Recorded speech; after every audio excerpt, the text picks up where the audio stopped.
break it down to you and me uptown, dancing all around till the disco ball pops. But I have to be me, and everyone can see your anger is misplaced, and I'm gonna tell you, don't hate me 'cause I get attention. Don't turn me into what I'm not. I have to be me 24/7, and I ain't never gonna stop. No, no, no, no. No, no, no, no. Never gonna stop. No, no, no, no.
Larks batting first.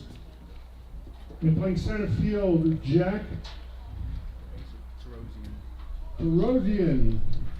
Batting second, the shortstop, number 2, Austin Jaslove.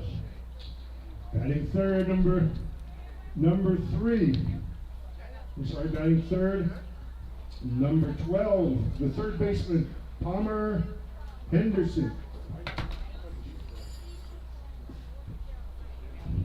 Batting cleanup for the Hayes Larks, the left fielder, number 20, Garrett Gruel. The designated hitter batting fifth, number 33, Dylan Dreiling. Batting sixth, number 28, playing first base, Cade Brown. Batting seventh, and doing the catching, Brady Evans. Number 7, batting eighth for the Larks. And playing right field, number 23, Braden Lucart. And batting ninth, number 2, playing second base, Tanner Rice. Doing the pitching for the Hayes Larks,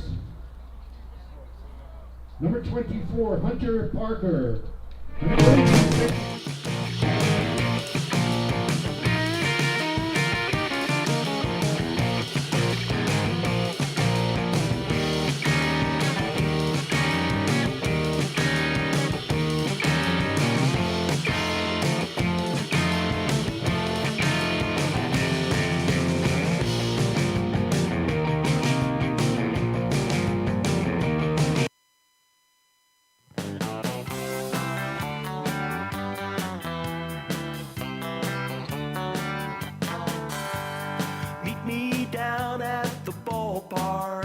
Where I'll be rooting for the Hayes Larks. All of my friends are gonna be there too. Nothing in the world I'd rather do than grab a hot dog burger and a cold beer. You'll hear me yelling out a big cheer, 'cause whether they win or whether they lose, I'll be rooting for the Hayes Larks. Hayes Larks!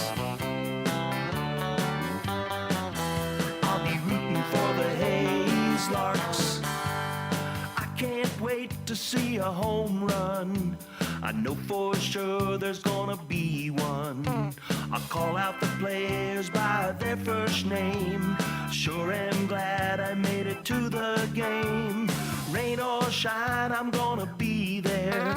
If the stands are chair, so join me down at the old ball. Good evening, ladies and gentlemen, and welcome to game number 23 of the Hayes Larks Summer. It's a game between the Collegians and your Larks, their third matchup of the season, the first in Colorado. Terosian will lead things off with a fly ball into right center field.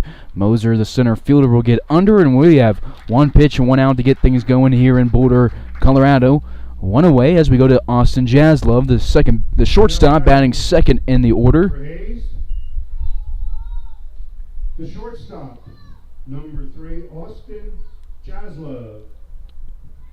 Jaslove had the day off yesterday for the first 8 innings, and then came into pinch run for Dylan Dreiling, and then got a single in the game in the 10th inning, or a double actually to start the 10th inning. No balls and a strike here to the Tennessee Volunteer. Well, swing and miss at this one. No balls, 2 strikes. Larks coming to this game 16-6 this summer. They're 10-3 in league play. This is a non-league game for both teams. Hayes is second in the Rocky Mountain Baseball League at 1.5 games back from the Liberal BJs after losing a really bad game yesterday against the Fort Collins Foxes, one that the Larks should have won and are going to wish they had back. Still won 3 of their last 4, and Jaslove takes this one into left field. Souvenir holds up his glove to shade his eyes, and will move in a couple steps and get the outs in left field. 2 up, 2 down on fly balls, 1 to center, 1 to left for the Hayes Larks. Number 12, Palmer Hutchinson. I'll take us to Palmer Hutchison, the 3-hole, getting the start at third base, back in the top 3 in the order for the first time in a little bit. moving up from 6th in yesterday's ballgame. It's Mickey Radunovich on the mound for the Boulder Collegians. He is 3-0 this season with 4 appearances and a starts. Boulder is 13-3 in MHCBL play on a 3-game win streak in league play. This is a non-league game, no record listed for overall record on the year. Scored here at Scott Carpenter Park, reads a 1-1 count. There's 2 away, bases empty, Gruel waiting on deck. With Hutch at the plates, the 1-1 home is going to be an off-speed that breaks late and misses the zone. 2 balls and a strike. Larks 2-0 against Boulder this year. They beat them 7-3 on June 4th. Brady Evans picked up 3 walks. Cade Brown had 2 RBIs and 3 hits in the efforts. Palmer Hutchison cranks this one to deep left field. Souvenirs moving back, and he's going to look up. And Palmer Hutchison will have his second home run of the road trip. Both to left field, and he puts the Larks up 1-0 early. He has been the man who leads the team in home runs pretty much for the majority of the season. Tyler LaRue gave him a run for his money, but Hutchison now up by 2 in the rankings. That's his 7th of the season. Drives in RBI number 23 and scores for the 17th time. He'll put on the pink cowboy hat and get a go back to the dugouts. Now having 9 home runs in his 3-year Lark career. He had 2 home runs in 2020, his debut season in 28 games. And then the next year in 2021, he played in 36 games with no home runs, but almost every other stat category improved for Hutchison. Batting average, OBP, slugging, RBIs, walks, hits, everything else up. And then this year he is cranking the ball well. That is, again, his 7th of the year. It is 1-0 Larks. Garrett Gruel at the plate. This is his 3rd game with the Larks, and he has gotten a hit in each of his first 2 appearances. He's getting the starts at cleanup today, as highest he's been in the order so far. In the start in left field today, he's got a start at DH and 2 starts in left field. 0-2 counts. Radunovich will go from the windup. The righty delivers home. And pitch number 3, the at-bat hangs in the air, and Gruel will send it into the glove of Pulaski behind the plate and be the first strikeout of the day for Radunovich. But the Larks do get a run off of the Palmer Hutchison home run, and he'll take us to the bottom half of the first. Hayes up 1-0.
Bottom of the first, Larks up 1-0 after the solo shot from Palmer Hutchison.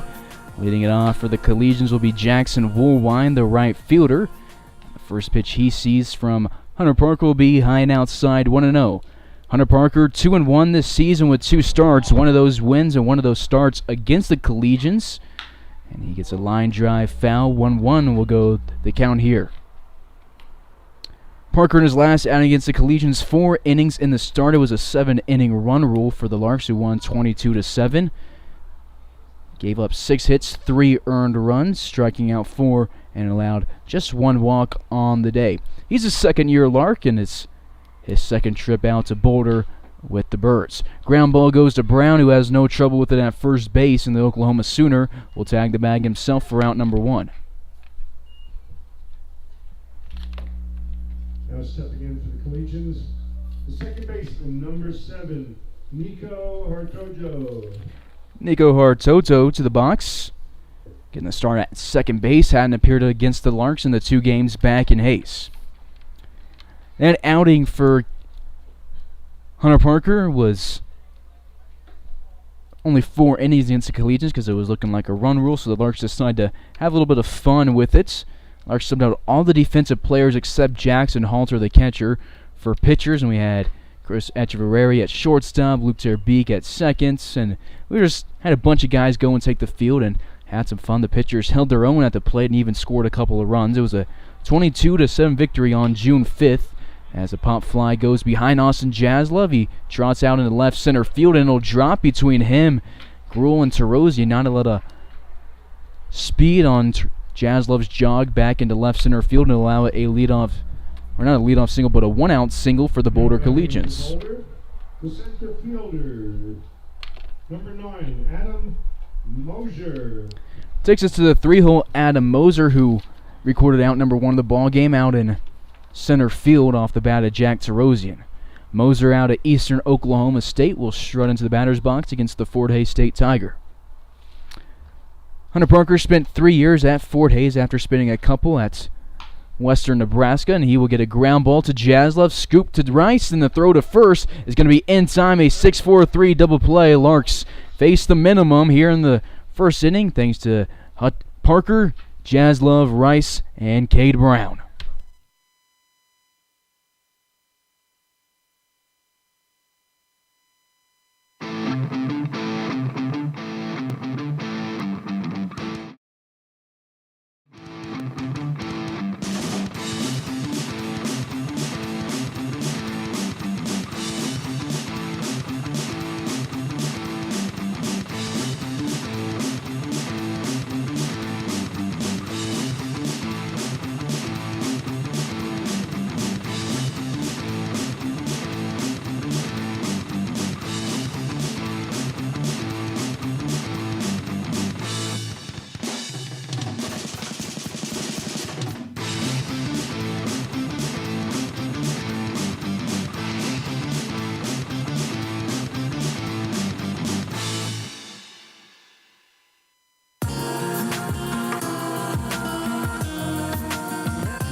Bottom of the first.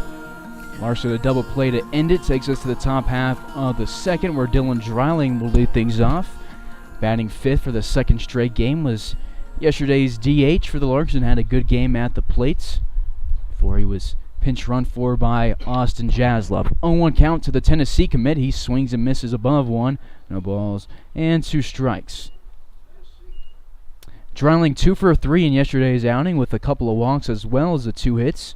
Also drove in a run, a single and a double on the day for Dreiling. Brown on deck, Evans in the hole for the visiting Larks.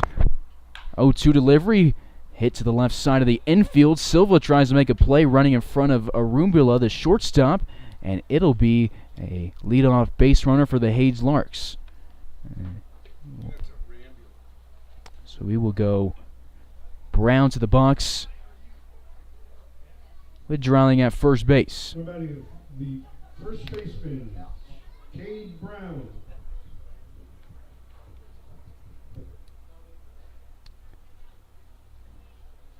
We'll put it down as a single right now for Dylan Dreiling and look at the game changer in a second. See the official scoring if it's an E5 or a base hit for Dreiling, but for now we'll focus on Cade Brown, who was part of 2 of the 3 outs in the first inning. Jackson Woolwine grounded out to him, and then Moser grounded into that 6-4-3 double play. 1-0 count here to Brown, a second-year Lark, batting 6th in the order today after batting 7th yesterday.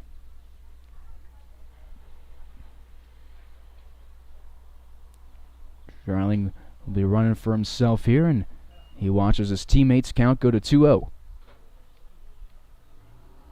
Brown in the effort yesterday, 0 for 4 with a walk, but that first plate appearance for him was a sacrifice fly, driving in a run. 2-0 to Brown. He reads a breaking ball, sends it to Silva to third base, scoops to second. The throw to first will not be in time, and Brown will reach on the fielder's choice. So Dreiling will go back to the dugouts with 1 out on the scoreboard. The catcher, number 7, Brady Evans. Brady Evans will come to the plates. Had the day off yesterday and getting the start behind the plate today. Tyler LaRue was the Larks catcher in last night's game, and he will get a day of rest today. He has played in 20 games for the Larks. That's second most on the team. Some much needed rest for the Houston Baptist Husky. 1-0 count here to Brady Evans. By the way, of Murray State, committed to NSU. Larks, a couple of hits today. Palmer Hutchison had that solo shot in the first inning and has put the Larks up by 1. This one will go to the right side of the infield. It went slowed down by the grass, but the new pitcher Dayton Stamper will field it and tag Brady Evans himself. Now stepping in for Hayes, the right fielder, number 23, Braden Lucard.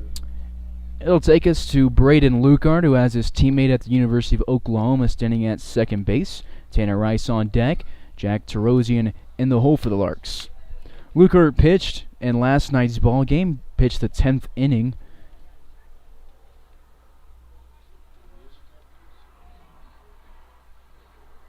He's batting .231 at the plate.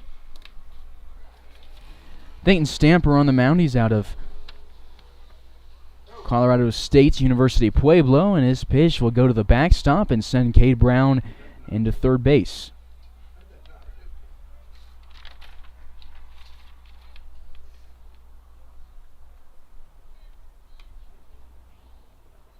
Lucard's 13th game at the plate for the Hayes Larks. His last one was against Junction on Wednesday, where he went 2 for 3 with a pair of singles and reached in all 4 of his plate appearances with 2 hits, a hit by pitch, and he reached on an error.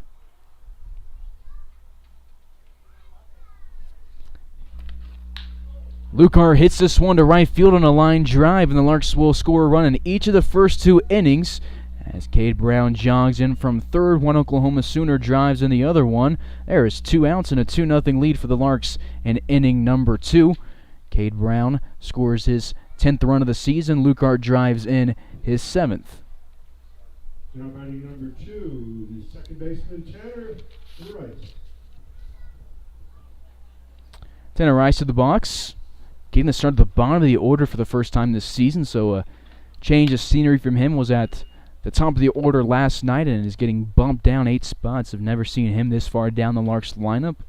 Not sure the reasoning, but he will work with a 1-0 count here in the top half of the second. Lukart takes off for second base. The throw down is going to be wild of the bag. Arumbula takes it off his body and it rolls to the right side of the bag. Lukart in safely. Runner in scoring position with 2 outs here in the second inning. Braden Lukart's second stolen base in his second attempt of the summer.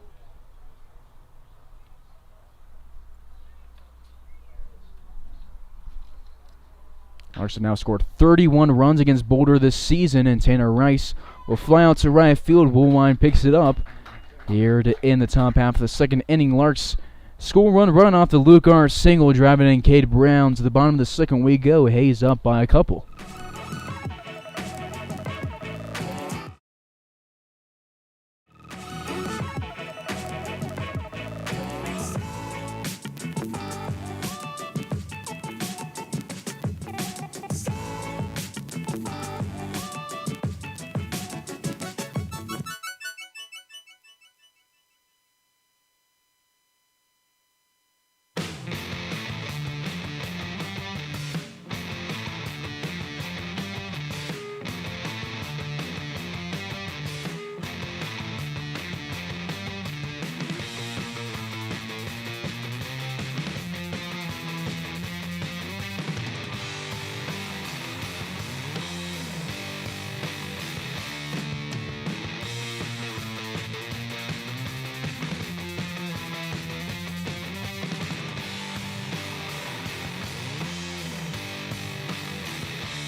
Hunter Parker back to the bump for the second inning. At a 1-2-3 first, and gets a swing and a miss here out of Brady Velteen to start off the second inning of his 8th outing of the season. 2-1 through 7 appearances. He's thrown now 18 1/3, striking out 20, walking just 4. He's given up 18 hits, has 8 earned runs. Came into this game with an 4.15 ERA, much better than an 8.15 ERA. 1-1 count here. It's the cleanup hitter out of the Colorado School of Mines. Larks used to get a few guys every summer from the Colorado School of Mines. Had Nash Neff and Mikey Gangwish and Walter Pennington, who is in the Royals organization right now, just a few years ago. But the past 3 years have been 0 Colorado School of Mines guys on the roster. 2-1 delivery will miss outside on a breaking ball. 3-1 goes the count to Velteen.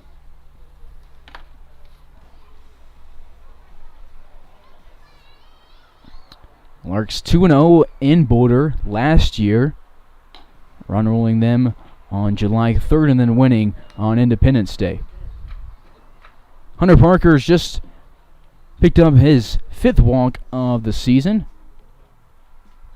And he will have a runner at first base. Number 12, Chico State, Connor Pawlowski. The catcher, Connor Pawlowski, is at the dish, going up against Hunter Parker. Parker goes from the stretch. Fastball misses low.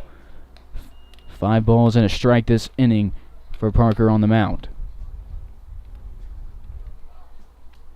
Parker for the Larks last summer, he made 10 appearances, 8 of them starts, going 4-0. led the team in starts with, again, 8, striking out 36 through 40 innings and had an ERA sitting at 3.33.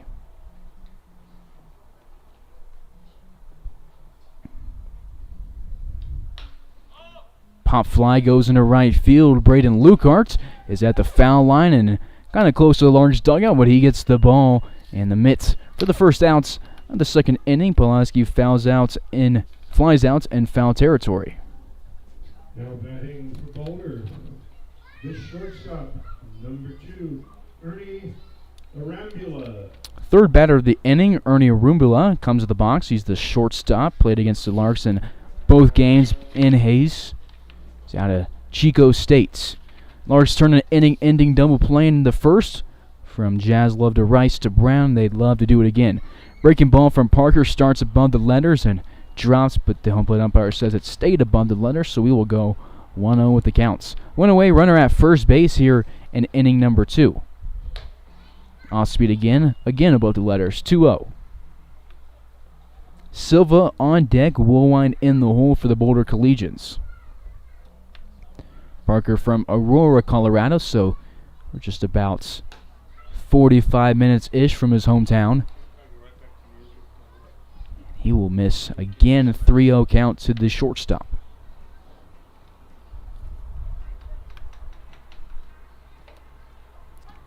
Gimme pitch, and it's in the zone, 3-1. Larks taking on the Rough Riders tomorrow. Then we're in Colorado Springs on Monday, Tuesday off, and then in Dodge on Wednesday before starting a homestand on Friday. Catch all the games on Larks Network. Parker walks his second of the inning, 6th of the season, and there is 2 on with 1 out. Velteen at second, Arambula at first. The third baseman, number 11, Andrew Silva. Hunter Parker pitched against the Collegians last year on June 22nd through 2 innings and a relief outing. Was one of his only 2 relief outings of the season. They were back-to-back from the 20th to the 22nd. And those pair of innings gave up just 1 hit, 1 walk, no runs allowed, striking out 3. It was a bounce-back outing as he had his worst outing of the season against the Saints just about a week before that. But then after that Saints outing, it was smooth sailing for Hunter Parker and the Larks.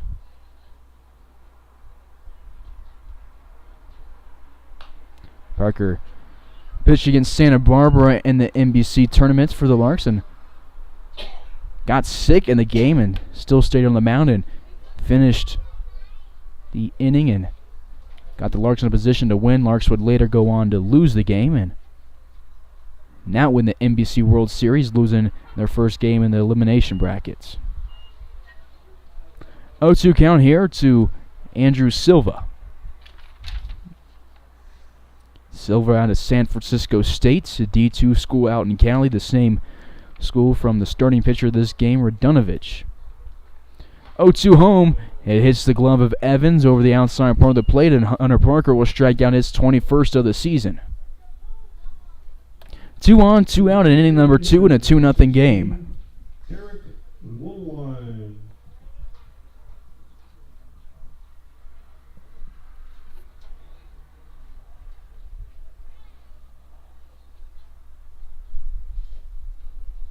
Ball gets away from Evans, is off the chest protector. He throws down to second. Jazz Love applies the tag late, and everybody will move up 90 feet. Velteen to third, Arambula to second.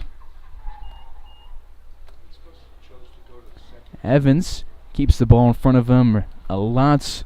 Had the least amount of pass balls on the Larks roster last season despite catching a ton of innings.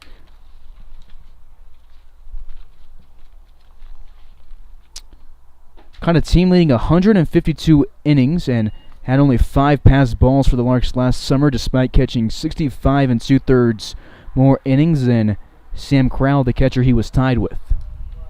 1-1 count, 2 in scoring position in inning number 2. Parker can go from the windup, and he will, and he'll miss outside.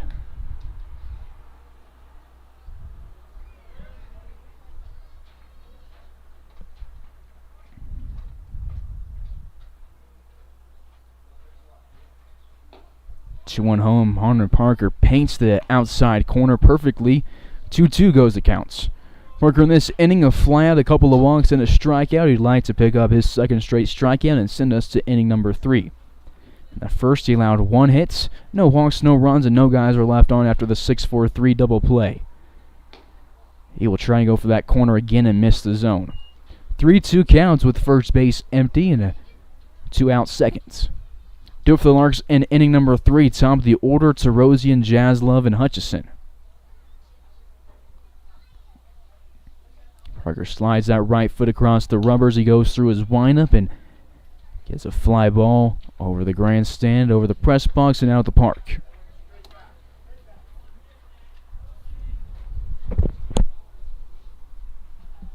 Larks looking for their 3rd win against Boulder of the season. And their 5th straight against them over the past 2 summers. Parker will walk his 3rd of the inning. On the payoff pitch, his season high in strikeouts is 2. That was against Great Bend in the season opener, and his first outing through 1 1/3, walking 2, striking out 3. Since that 2-walk outing, he's only walked 2 guys over his next 16 innings, and now has walked 3 and 1 2/3. Bases loaded. We're at the bottom of the order. Dylan Souvenir, and he will send his first pitch into right field. Braden Lucart won't get to it in time. 1 scores, and the tying run will round 3rd and head home. It is an 2 RBI single for the left fielder at the bottom of the order, and the 2nd inning continues, and we are tied here in Boulder.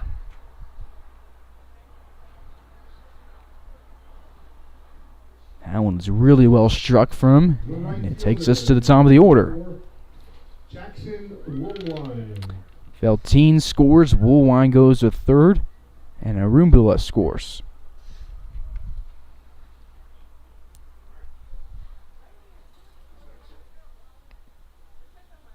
Parker now with 10 earned runs on the season through 19 innings on the bump.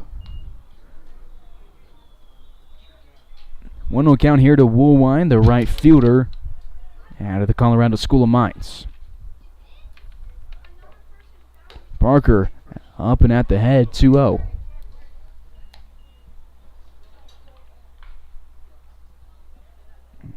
Boulder with 2 hits today, 3 walks, 2 runs scored. Larks with 3 hits, 2 runs, 1 left on base, no walks. Parker, 3rd pitch strike here, 2-1 goes the counts. Souvenir at first, Woolwine at 3rd.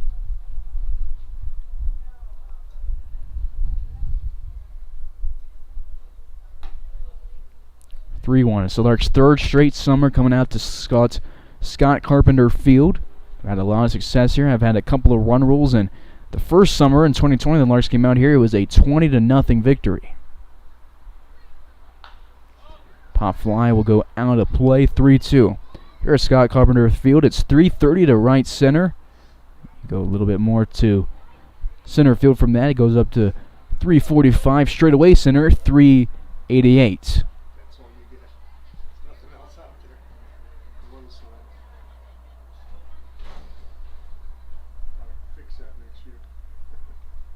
Payoff pitch with 2 outs will be over the outside part of the plate, and Parker will get his 2nd strikeout of the inning and leave 2 on. In the 2nd inning, the Boulder Collegians gets the game tied up after the Souvenir single to right field.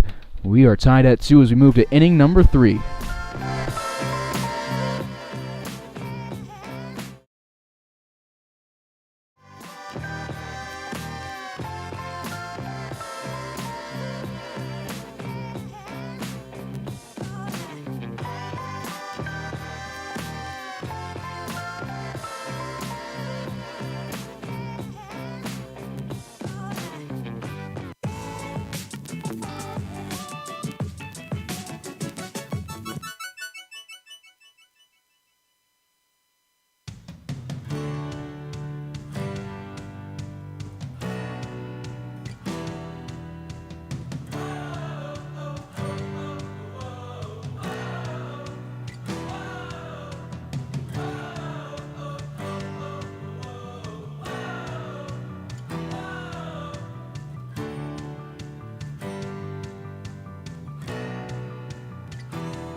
1. Top of inning number 3, top of the order, Jack Terosian will lead things off for the visiting Larks. He is 0 for 1 today with a flyout to right center field to start off the game on one pitch.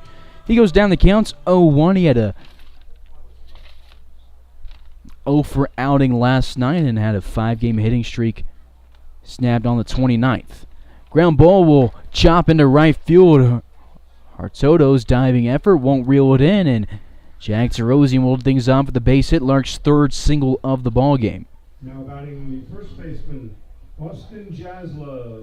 To the 2-hole, Jaslove. He flew out to Dylan's Souvenir for the second out of the game, and looks at Frank Leo as Jack Terosian stands at first base. Terosian caught stealing for the second time this season, and last night's game was the first time a catcher had thrown him out from behind the dish. Jaslove thinks about turning on this one and wisely holds up as it runs outside. 1-0 count to the Tennessee Volunteer.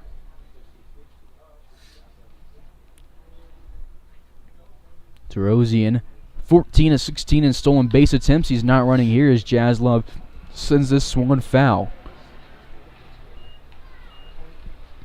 1-1 counts. New pitcher into the game for the third inning. It's a third different pitcher. It's Carter Swan out of Mesa Community College.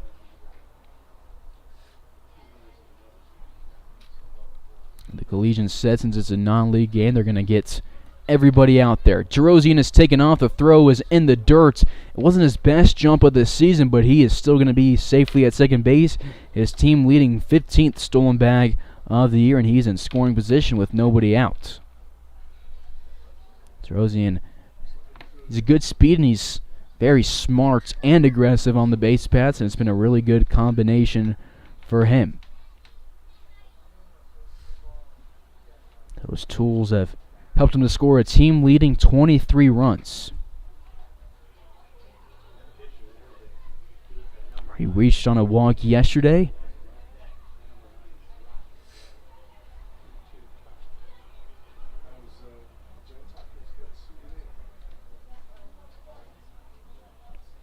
And is back on the base paths today, getting his first hits of the road trip.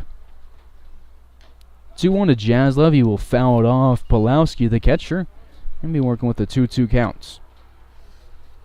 Hits from Terosian, Dreiling, Lucard, and Hutchison today.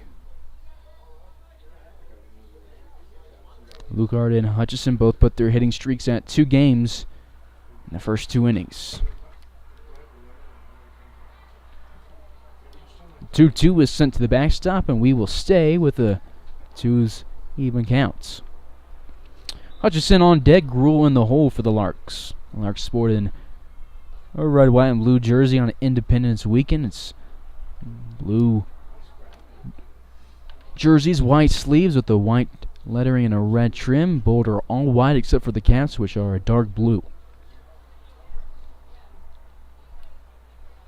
2-2, Terosian has a good jump heading for third, and the pitch will be away from Pulowski, and Jack Terosian will steal his seconds of the day, and there is going to be a 3-2 count with the runner 90 feet from getting the lead back in favor of the Larks.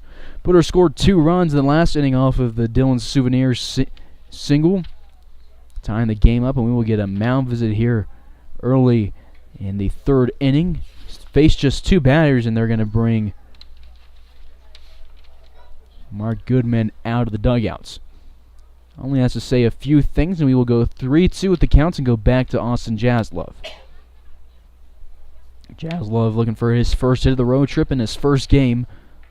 The Larks are now 2-3 in Colorado this summer. They've dropped the opening game on both road trips. Larks has had trouble in the opening games on road trips. They have trouble motivating themselves without the energy provided by the fans at Larks Park, and it was a really quiet day in the dugout at the park yesterday.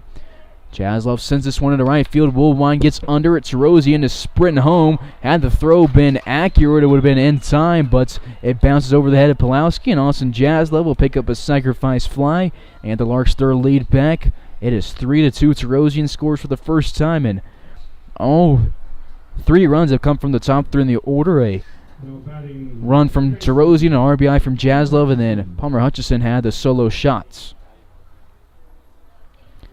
24th time that Jack Tarosian has touched home plate this season as Jazz Love picks up his 19th run driven in of the summer. Takes us to Palmer Hutchison, bases empty, 1 away in a 3-2 ball game. Marks their second sacrifice fly of the road trip. Cade Brown had one yesterday.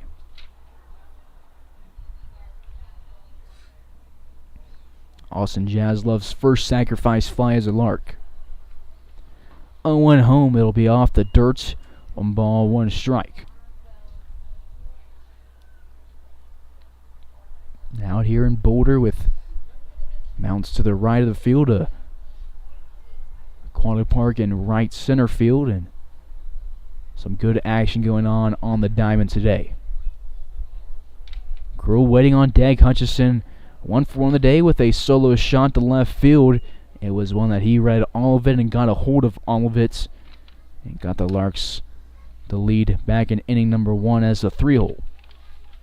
It was his second home run of the road trip, and he has a 2-1 count in his second at bat today, and it'll miss 3-1.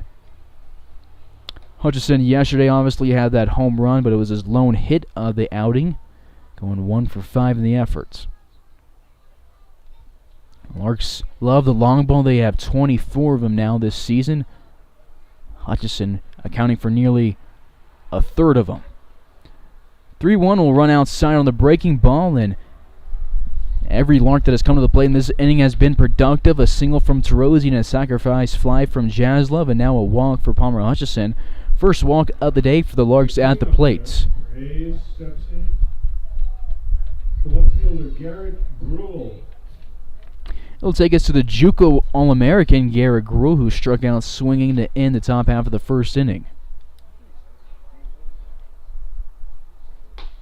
First pitch is a fastball that pops off the glove of Pulowski for a called strike 1.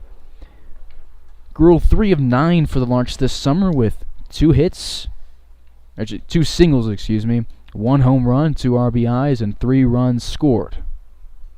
Every time he's gotten a hit, he has scored, but he will line one to the shortstop of Arumbala, who will double up Palmer Hutchison at first base, and the Larks will end the third inning after the line out double play, and that's will do it here. But the Larks get a run off the Austin Jazz Love sacrifice fly, and will get the lead back as we go to the bottom half of inning number 3.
Larks have scored 1 run in each of the 3 innings so far. And it'll be Nigo Hartoto to lead things off for the Boulder Collegians. 1 for 1 today against Hunter Parker with a single in the first inning, got to first base, but then was out on the Adam Moser double play. He sends this one into center field to Rosie and sprints at it, then holds up to let it drop, and Hartota will have his second single of the ball game, and he is 2 for 2 as we go to Adam Moser, 0 for 1 with that 6-4-3 double play. Right fielder, number 9, Adam Moser. Moser out of Eastern Oklahoma State, working with the runner at first base and nobody out in the third inning. Berger's breaking ball will miss outside. It will go 1-0 with the counts.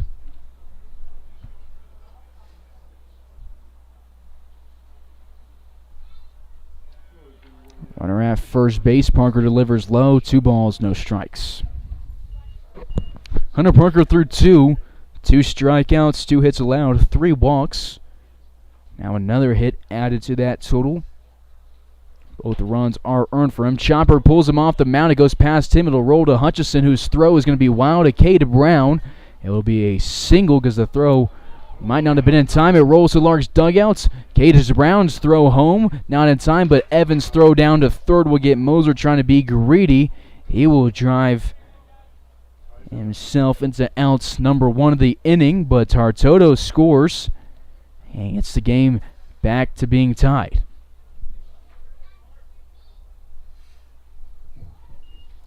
Ugly sequence right there for the Larks. The first baseman, number 20, Brady Beltine. Beltine, the cleanup man, to the box. First baseman out of Colorado School of Mines walked to start off the second inning and scored the opening run of the ball game for the Fort Collins, or not the Fort Collins Foxes, the Boulder Collegians. 1-0 count, defense straight up for the Larks from left to right in the outfield. It's Gruel to Rosie and Lucarts. Hutchison at third, Jaslov at shorts. Tanner Rice at second, Cade Brown at first, with Brady Evans behind the plates. Hunter Parker struggling with his location today a little bit more than he has in the previous few outings for him, where he was throwing a lot of strikes. He will start off Beltine with a 2-0 count and get a ground ball. It goes to the left side of the infield. Jaslov backhands it off the dirt and gets it to Brown in time for the second out. Beltine now 0 for 1 with plate appearances in back-to-back innings. Now batting for Boulder, the catcher, number 12, Connor Perlowski. To the 5-hole, Connor Perlowski. He flew out to Braden Lucart for the first out of the bottom of the second inning. Perlowski, one of a couple of guys on the roster from Chico States for the Boulder Collegians.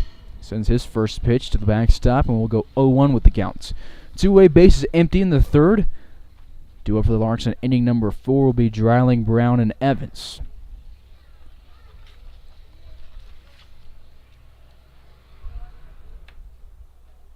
Parker sets up, goes from the windup, the 0-1 home. Chin level over the plates, 1 ball and a strike. Larks looking for their 17th win of the season tonight in a non-league game. This one catches the outside corner, 1 ball, 2 strikes.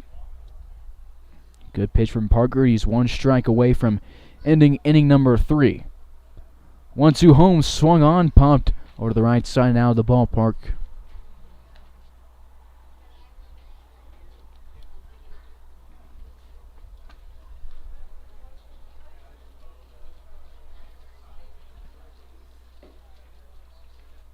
Parker misses low. 2 balls, 2 strikes.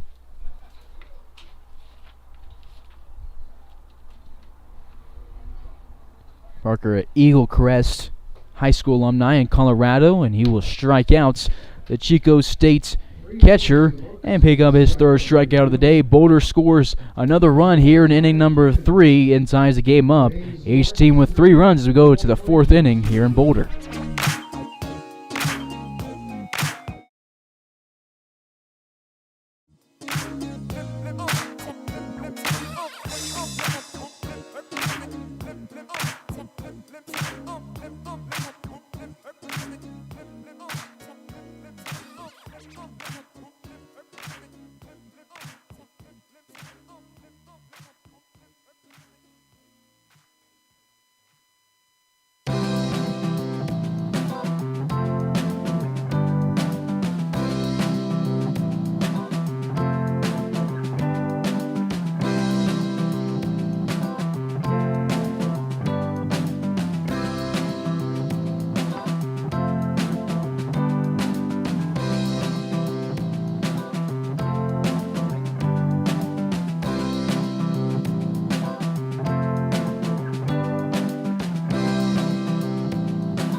Dylan Drouling, 1 for 1 today, comes to the plate to start off the 4th inning here in Boulder, tied up 3 apiece.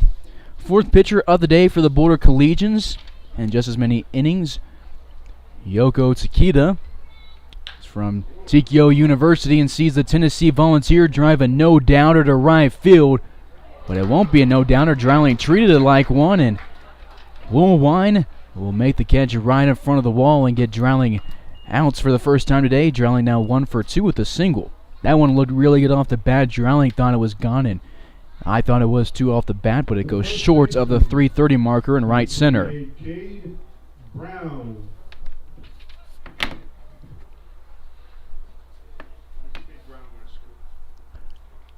One away, bases empty for the first baseman, Brown, who reached on a fielder's choice in inning number 2. Gone all the way to third base, but was left there. Larks left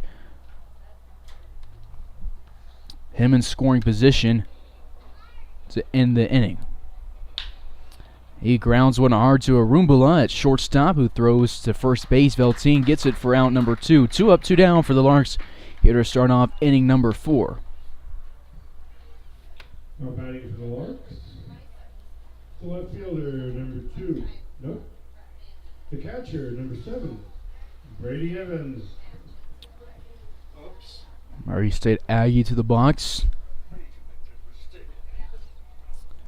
Evans grounded out to Stamper in the 2nd inning, who came off the mound and got it. Takeda on the mound, a Tokyo native. We'll see Evans drive this one hard to Souvenir, and left fielder only has to move back a few steps. Larks hit a couple of them really hard to the outfield and left and right field in inning number 4, but will go down in order and go scoreless for the first inning today. It is still tied up at 3 in Boulder. The disco ball pops, but I have to be me. See, your anger is misplaced, and I'm gonna tell you. Don't hate me 'cause I get attention. Don't turn me into what I'm not. I have to be me 24/7, and I ain't never gonna stop. No, no, no, no. No, no, no, no. Oh, no, no, no. No, oh, oh, and I ain't never gonna stop. Come on. Listen to me. I've tried so many times to tell you this is as good as I can be. Why isn't it enough to be faithful and also be the hit of the party? Let's just break it down to you and me uptown, dancing all around till the disco ball pops. But I have to be me, and everyone can see your anger is misplaced, and I'm gonna tell you. Don't hate me 'cause I get attention. Don't turn me into what I'm not. I have to be me 24/7, and I ain't never gonna stop. No, no, no, no. No, no, no, no. Never gonna stop. No, no, no, no. Yeah, yeah, yeah, yeah, yeah. I ain't never gonna stop. No, no. Oh, I ain't never gonna stop.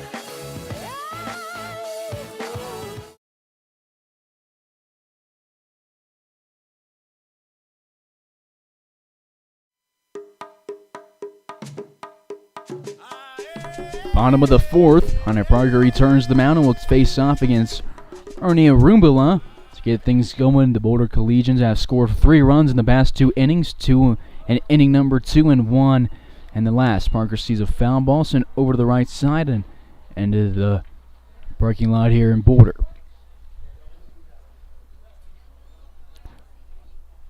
Silva on deck. Low line in the hole is this one will miss the zone. 1 ball and 1 strike. Larks share a ballpark with the school in their town, Fort Hays State. It's Larks Park. Then the Collegians don't get a share park with University of Colorado here in Boulder because the University of Colorado doesn't have a baseball team, but I've heard they're looking to get one the next decade or so, 5 to 10 years. Line drive goes to Cade Brown, the Oklahoma Sooner. Takes it off his glove, but then picks it up off the dirt, tosses to Parker. It'll be a 3-1 ground out from Arumbala, who's now 0 for 1 on the day.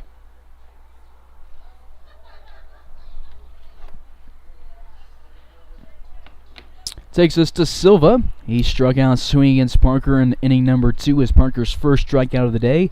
Since then, he's picked up a couple more. Number 11, Andrew Silva. 3 straight retired for the Fort Hays State Tiger, and he throws a first pitch to Silva that misses low, but Silva swung above it and goes 0-1 with the count. Silva out of San Francisco State. D2 versus D2 matchup, and we do it again with a low pitch and a swing and a miss.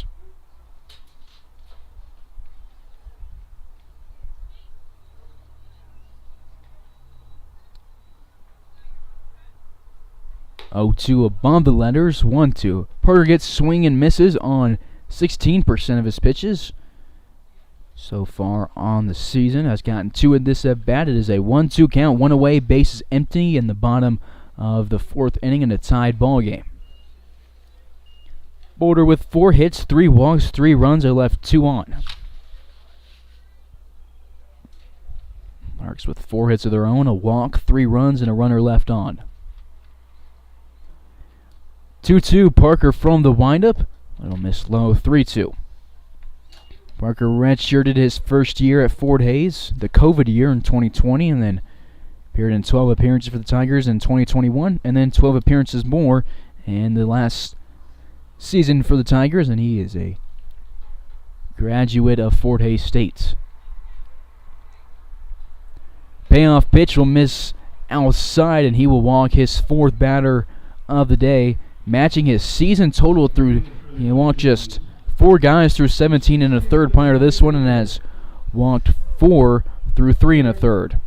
And that'll bring pitching coach and former Lark and former Fort Hays State Tiger out of the box, or out of the dugout, and Keith Harper. Harper played baseball and basketball at Fort Hays State and is in his 18th year as the pitching coach for the Larks.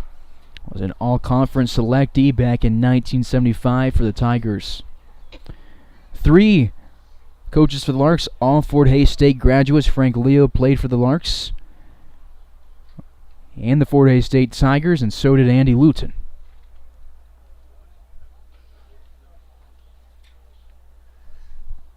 Frank Leo in his 40th summer as the head coach of the Larks. He's a 2015 NBC Hall of Fame inductee, and then 39 years less experience with the Larks for Andy Luton, who's in his first year coaching for him. Played for the Larks for 3 years and played for Frank Leo and Keith Harper at Hays High School before going to Barton County and Fort Hays. 0-1 count on a swing and a miss to Derek Woolwine after the Silva walk.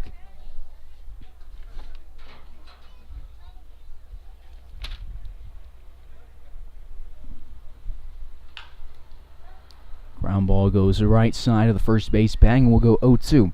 Andy Luton back in his former stomping grounds. He was an AD and coach at Prospect Ridge in Colorado. Has some family out here in the Denver area.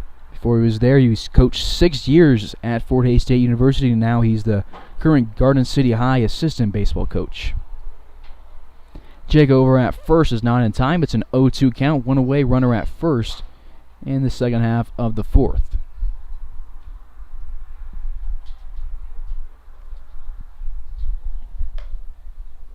Pitch high, Evans pops up and looks Silva back to first base.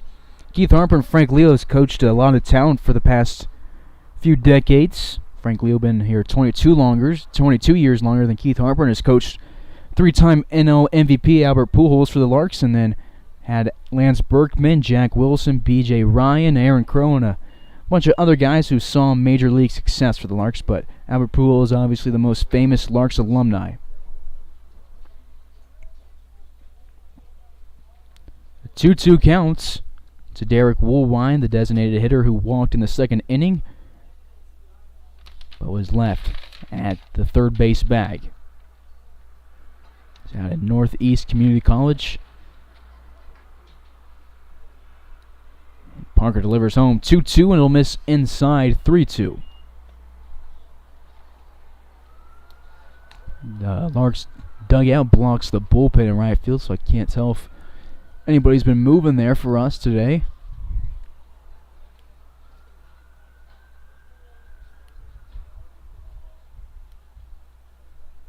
Payoff pitch from Parker above the letters, and he walks back-to-back guys. I'll take us to the guy who drove in both runs in inning number 2 with the bases loaded. He had a single driving in two to right field.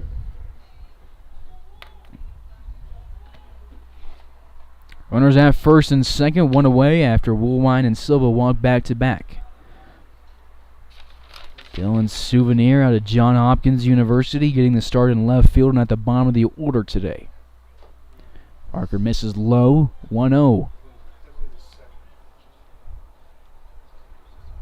Parker, again, showing with his location more today than he has in the past. He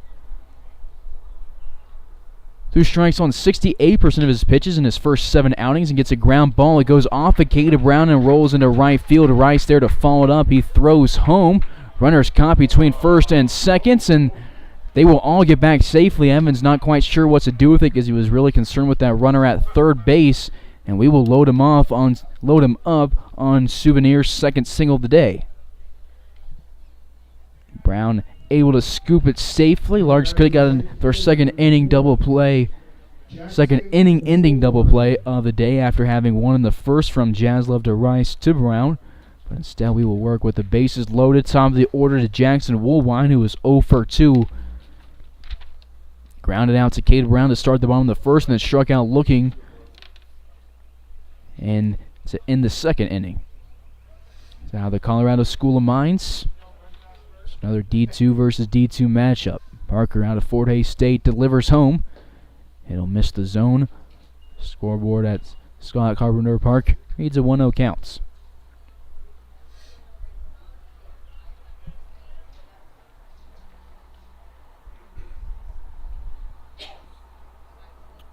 Parker's most runs allowed in a game this season is 3. He's done it twice before this one. He did it against Liberal on the 22nd and the Collegians on the 5th, but it was a 4-inning start for him where he picked up his first of 2 wins of the summer.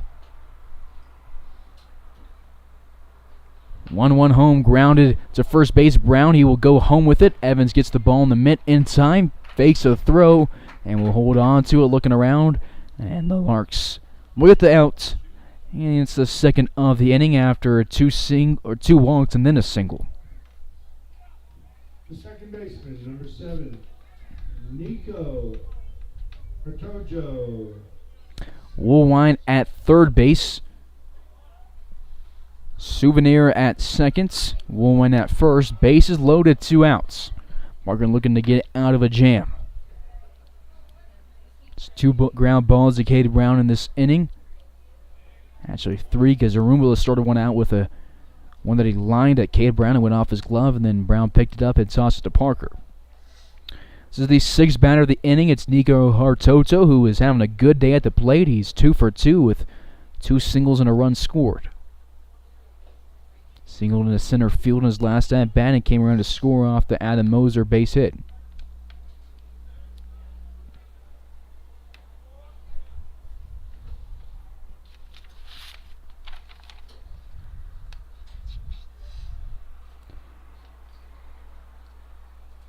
Parker takes his time and goes from the wind-up pitch number 3 of the at-bat in the zone.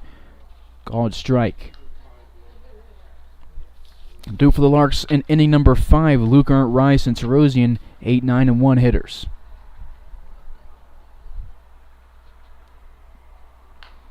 Ground ball to the Collegians dugout, 2-2.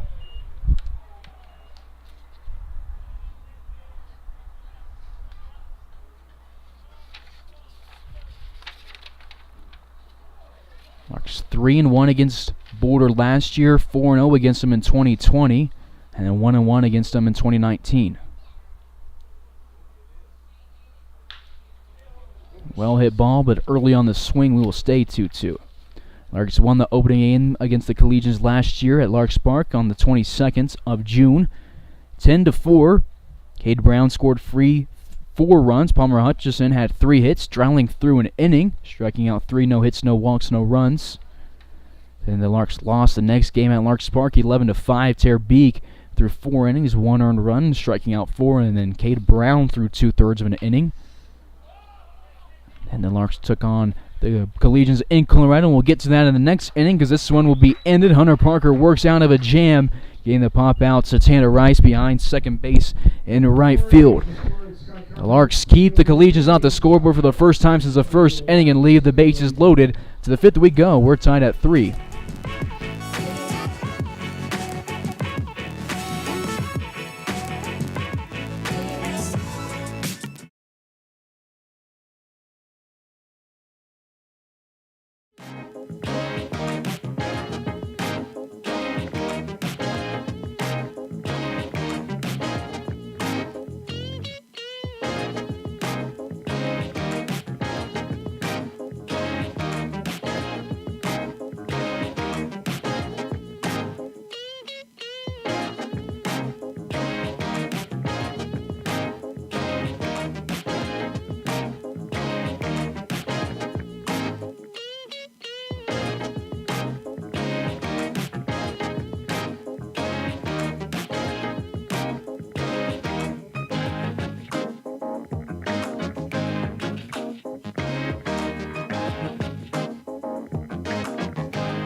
Leading off for the Larks in the top half of the 5th inning is going to be Braden Lukart. He is 1 for 1 today with a single, 2 of 5 in his career against the Boulder Collegians. Also had a stolen base back in Hayes against them. 1-0 count here to the Oklahoma Sooner. The Larks going back to the 2021 season against them. They ruled the Boulder Collegians 16-6 here in Boulder on July 3rd. Palmer Hutchison had a good day at the plates with 3 RBIs and 2 doubles. Actually has 5 doubles against him in his Larks career.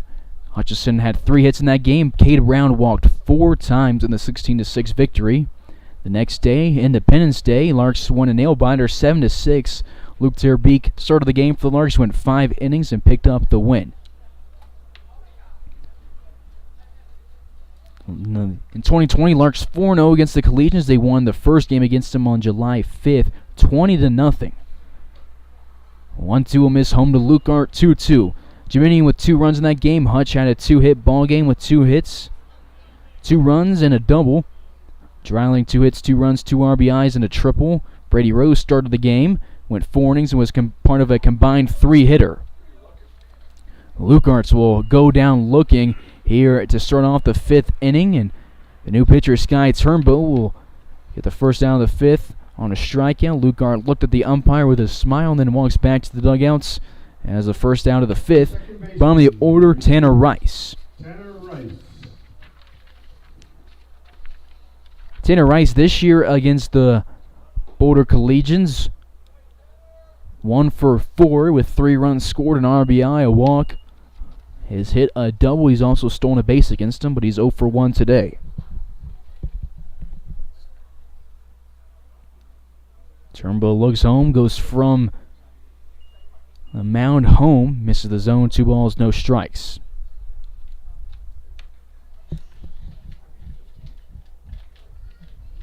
Rice didn't play in the first game against the Collegians, but then the second game, that Sunday game against them, he appeared in and was subbed out for a pitcher. And the Larks took a big lead early on the game. It was just a dominant game for the Larks. It was pretty clear from the start that it was going to be a run roll for the Birds.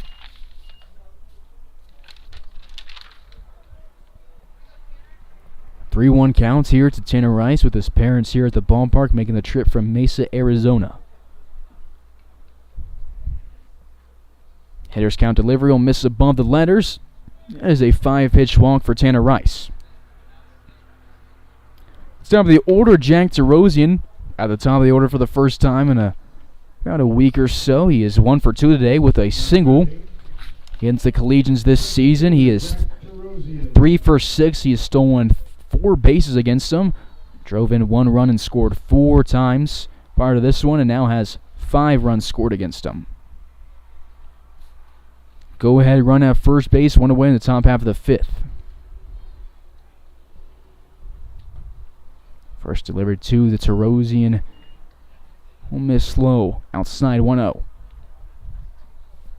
That last game against Boulder back in Hayes. Again, the Larks cruised through it. They scored 4 runs in the first, then went silent in the second.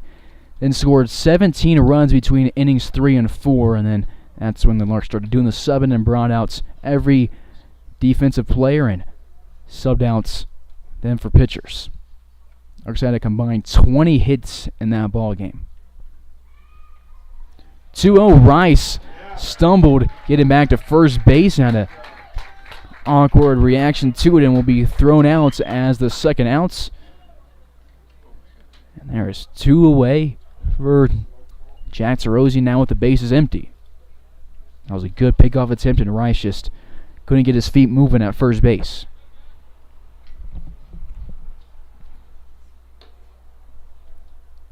.3-0 count for Jack Terosian. Looking for his second hit of the ball game.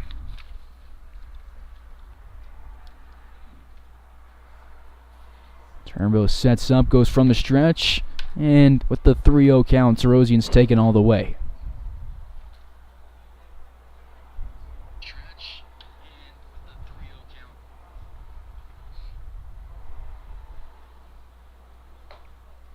Fifth pitch of the at-bat will miss inside, and Jack Terosian will be aboard on his 3rd walk against the Collegians this season. Back-to-back walks for the Larks, but there is 2 away after the pickoff attempt. Terosian's already stolen 2 bases against the Collegians today, and we'll see if he's running it all here.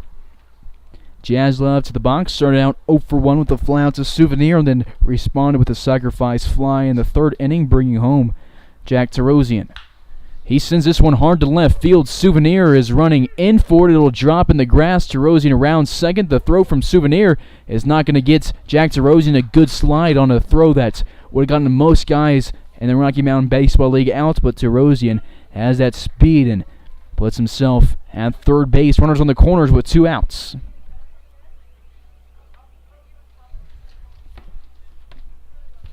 Jaslov at first base. Now on a 3-game hitting streak. 2 outs for Palmer Hutchison, who has had a home run and a walk today. this season against the Collegians. Palmer Hutchison, 3 hits, 4 runs, 3 RBIs in his career against him. He scored 7 times, picked up 10 hits, and 6 RBIs. He has 5 doubles and a sacrifice fly in his career against the Collegians. Sends a chopper to the third base dugout and goes 1-1 with the counts.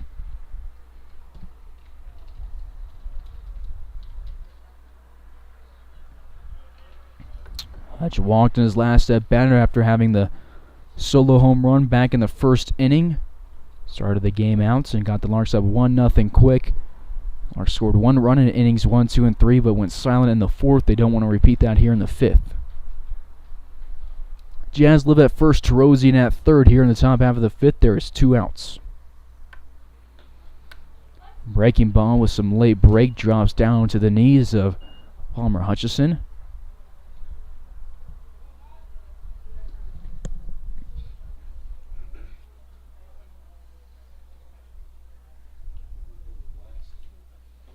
One, two, check swing. Everybody stays with their at as Blowski snags it off the dirt.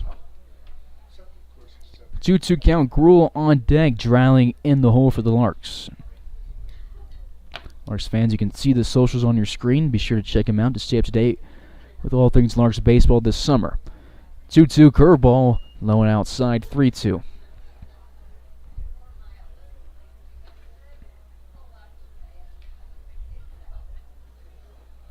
Turnbow, the 5th pitcher of the day for the Collegians, shakes off a pitch or two and will deliver payoff pitch home, drilling. Ooh, I don't know why I said drilling. It's Hutchison at the plate. Hutchison will send this one over the left side, out of play. Drilling in the hole, not at the plate. Gruel on deck. Hutchison at the plates,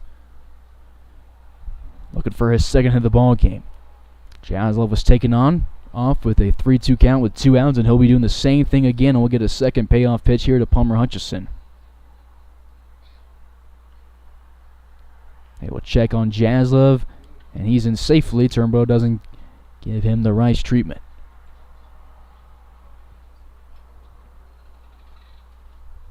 He's a lanky righty on the mound, and he delivers home. Hutchison, without 2 strikes, probably would have laid that off that one and sends it in the parking lot. A scary situation if you're a Boulder fan at the ballpark and you parked on the right field side. That was close to being some damage. We will get a third payoff pitch. Palmer Hutchison working a good at-bat here.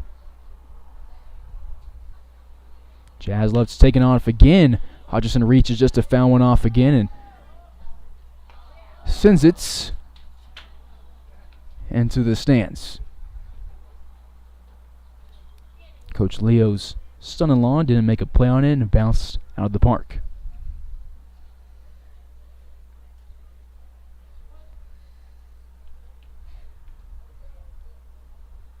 (3-2) again, and Hutchison will be down on strikes. It was a long at-bat, but Turnbow will be victorious in it and leaves Jaslov at first and Terosian at second. Larks scoreless for the second straight inning, and we are tied still at 3 to the bottom of the 5th.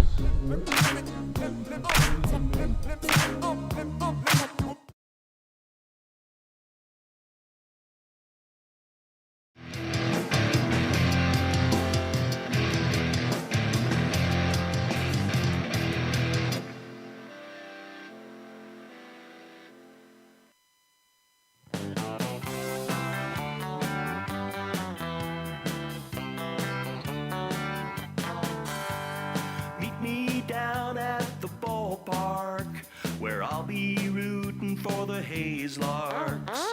All of my friends are gonna be there too. Nothing in the world I'd rather do than grab a hot dog burger and a cold beer. You'll hear me yelling out a big cheer, 'cause whether they win or whether they lose, I'll be rooting for the Hayes Larks. Hayes Larks! I'll be rooting for the Hayes Larks. I can't wait to see a home run. I know for sure there's gonna be one. I'll call out the players by their first name. Sure am glad I made it to the game. Rain or shine, I'm gonna be there. If stands are full, I'll bring a lawn chair. So join me down at the old ballpark. I'll be rooting for the Hayes Larks. Hayes Larks! So join me down at the old ballpark. I'll be rooting for the Hayes Larks. Hayes Larks!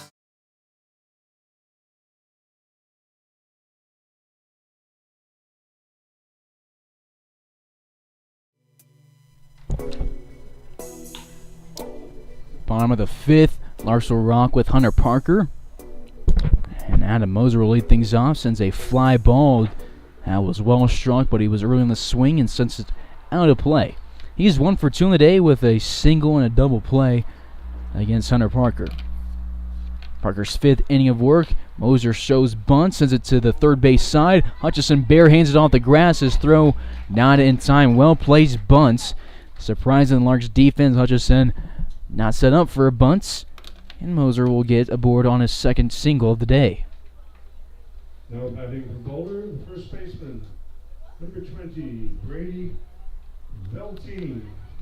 Velteen to the box. He is 0 for 1 today with a walk and a ground outs.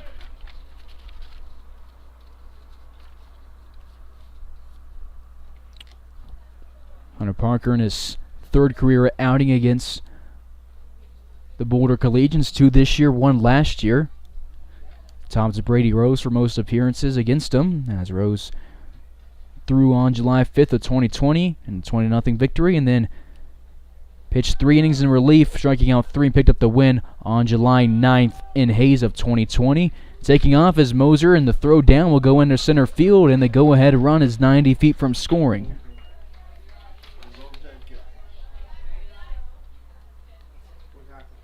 They're going to say, I'm not going to say anything. They were saying to hit him and he was going to have to go back to second, but miscommunication there, and I'll give him his glove back, and he's at third base.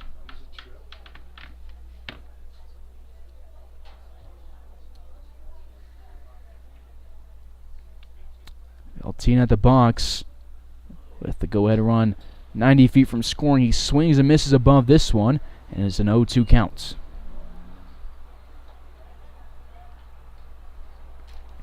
Kowalski on deck, Arumbel in the hole. Parker goes from the windup and will miss inside. Evans drops his right knee down and saves a run.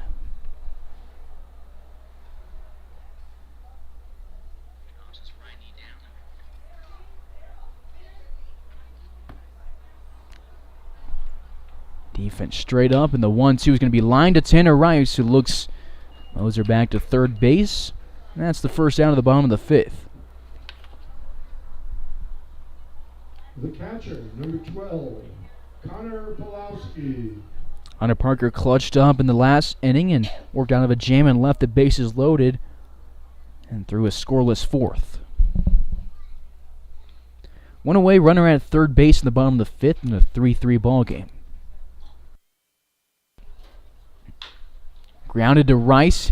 He will look at the runner going home and decide to throw to first, and the Boulder Collegians will take a 4-3 lead. Pulowski picks up the RBI, his first of the day. Moser scores his first run of the day. Batters 2 through 4 in the order have scored 3 runs, and then the 6th guy in the order, who is on deck right now, is actually coming to the plates. Arumbula scored the other run. Two-way bases empty in a 4-3 ball game.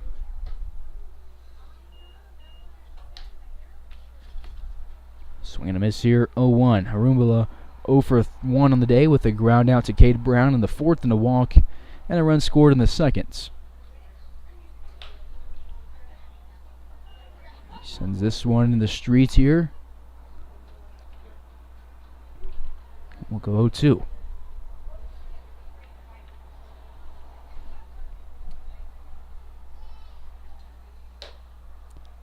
Parker delivers eye level of the plate. 1-2.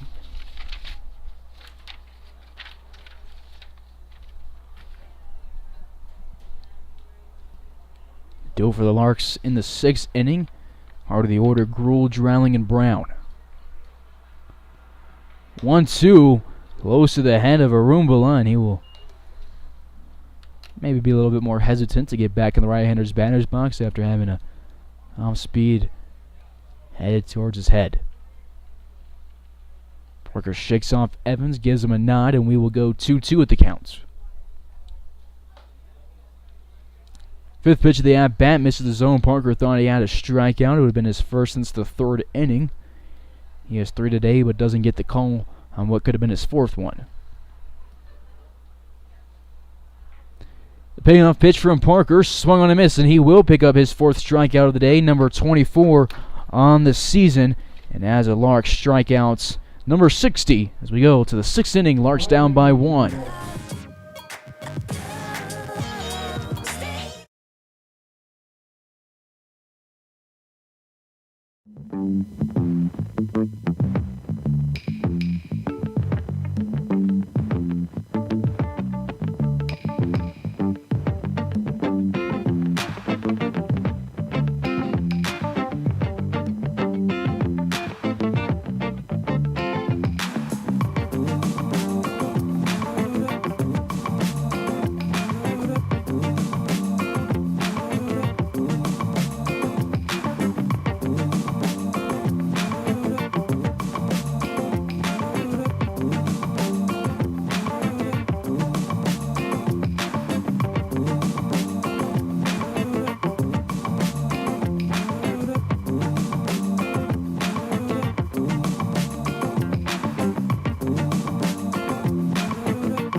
Top of the sticks for the cleanup man. Garrett Gruhl will lead things off. He is 0 for 2 on the day as Larks have a variety up in the pen. And Gruhl will ground one to the left side. Silva pulls off a third base. And Garrett Gruhl will reach on a single just in fair territory. It is going to be the first base runner for the Larks of the 6th inning after the first batter. The right-handed guy up in the pen for the Larks, Austin Jaslove.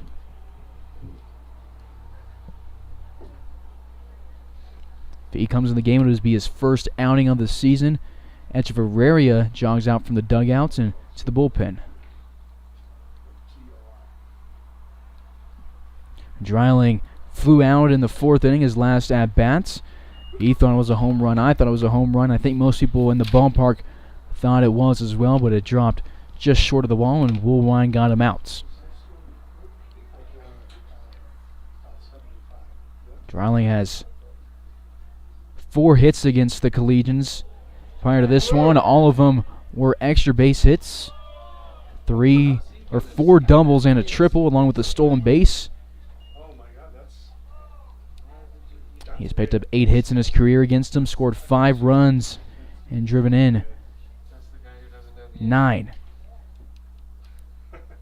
4 doubles against him this season. The triple was from last year. He has a 2-1 counts.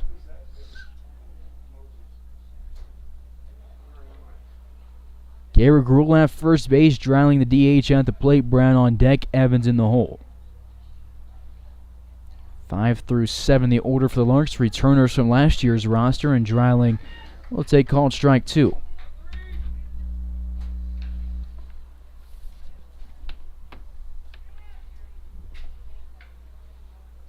He waits on the new pitcher, Reese Noel, out of the Colorado School of Mines. He gets set 6th inning, 6th pitcher of the day for the Boulder Collegians. He's a southpaw to Lakewood, Colorado. Before he was at the Colorado School of Mines, was at Colby Community College, and before that he was at Iowa Western College. 2-2, the southpaw misses inside after sending Gruel a step back to first base, and we'll go 3-2 after it missed just inside. He only made 1 appearance this year for the Colorado School of Mines, throwing 2/3 of an inning, giving up 2 hits, no runs, no walks, striking out 1, facing just 4 guys.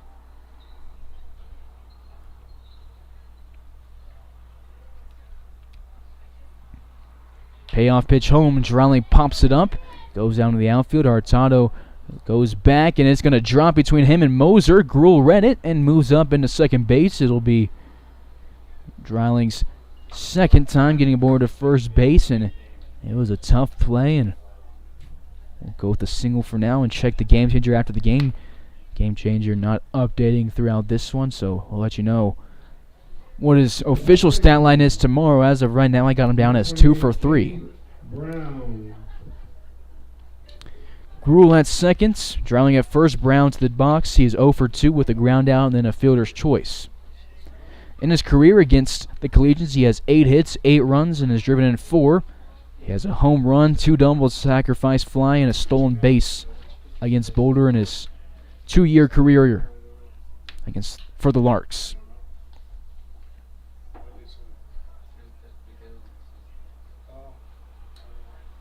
2 on, nobody out. Tying run at second, go ahead at first base, and Pulowski will go and have a chat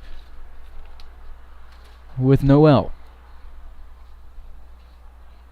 Brown in Hayes against Boulder this year, 5 for 7 with 3 runs scored, 4 runs driven in, and a walk. 2 of those hits, extra base hits, and a home run and a double.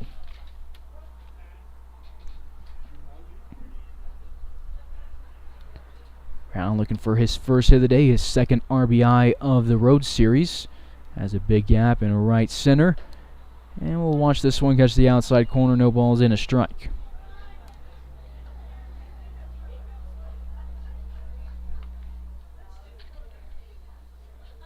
Jazz Love now talking to Keith Harper in the bullpen as Echeverria starts to use the cables to get warmed up. 0-1 home, outside, 1 ball and a strike.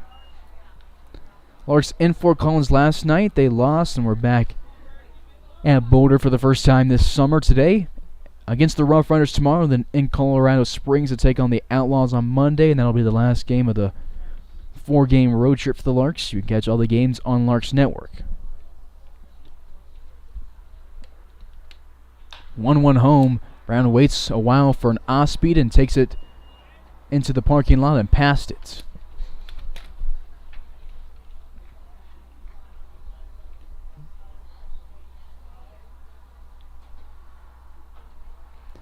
So the count moves to 1-2 to the 3rd batter of the inning. Gruel and Dreiling each reached on a base hit before this AB.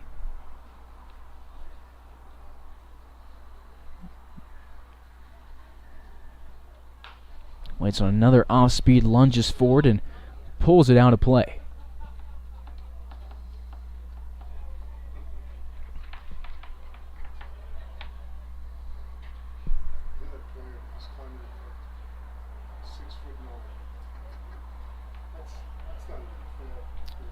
Brown just spent his third school year at the University of Oklahoma after spending a year at San Diego, and is back for his second summer with the Larks. Ball gets away from Pulowski. He will not throw down. Drowning to second, Gruel to third, and the Larks put two in scoring position quick. Cade Brown at San Diego appeared in 19 games on the mound. 3 of them starts, went 2-1, striking out 18 through 22 and 2/3. They didn't have any appearances at the plates for him. Same school as Chris Bryant and a few other big leaguers.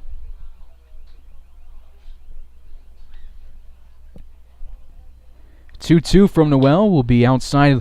Brown reaches for it. Gruel heads home. The throw from Arubala will be in time at first, but Brown picks up an RBI on the ground out. Drowning does the right thing. Stays at second base and decides to stay there after the throw. Cade Brown now with 2 RBIs on this trip, and Gruel scores his third run. He scored in every game for the Larks that he's played in the summer.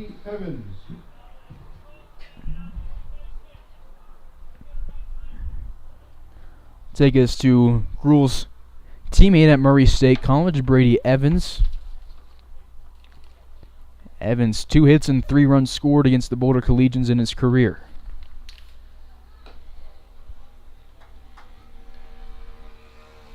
Cade Brown's 13th RBI of the season. His 21st as a Lark.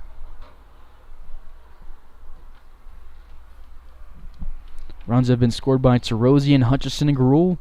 RBIs from Jaslov, Hutchison, and Brown. Larks with 7 hits, 3 walks. They scored 4 times and left 3 on.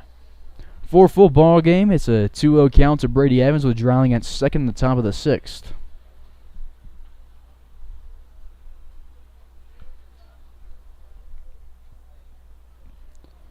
Noel looks at Dreiling and sits up, goes from the stretch. The third pitch of the at-bat in the left-hander's batter's box. 3-0 moves the counts. Lucard on deck, Rice in the hole. Evans the 4th batter of the inning. He is 0 for 2 today, with a ground out to the pitcher and a fly out to left field.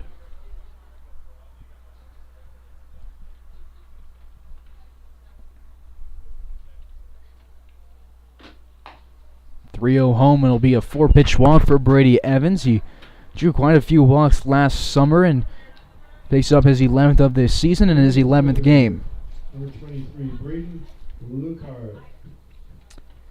That is his 23rd walk as a Lark. He walked 62 times for Murray State in 3 years there. Had 53 hits this year at Murray State, and their website said he had 40 walks to go along with it. 2 on, 1 outs for Braden Lucart. Sends one off the inside of his bat. It rolls to Roombula, the shortstop, who tries to toss it to Artato, and it gets away from the second baseman. Drowling trots home from third, and Evans will be moving up to third after the E6. Runners on the corners. Drowling scores for the first time today. Evans won't go down with an RBI, but he does help the Larks get the lead. Lucart was the one who hit it. Evans at third, Lucart at first base. To the second baseman, Tanner Rice, who is 0 for 1 today with a walk. Larks scored for the first time since the 3rd inning. They scored a single run in innings 1, 2, and 3, and then went quiet in 4 and 5, and now get a couple in the 6th. Parker goes 5 innings in the start, so he can be eligible for the win. It would be his 3rd of the season if the Larks can keep the lead.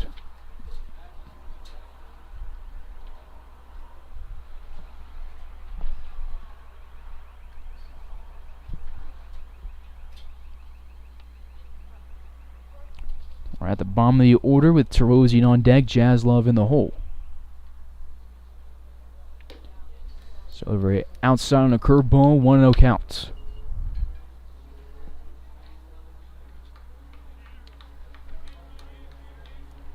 He knew it was only a matter of time before the Larks got a few more runs on the board and before they were able to shake a Collegians pitcher, because they only been throwing guys for 1 inning, so it's hard to settle into a groove in just 1 inning. Yeah, you're fresh, but without a rhythm. This is the 6th batter of the inning. It's a check over at Lucart. He's in safely. Now the Larks send Chris Echeverria. He's been in the pen for a while, but now he's throwing. High and inside to Rice. 2-0. Rice walked in the 5th inning and was picked off at first base.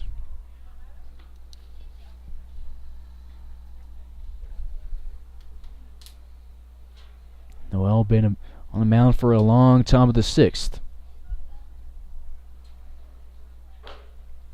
Rice grounds this one, and Jack Tarosian on deck circle makes a one-handed grab. Nice play from the man on deck.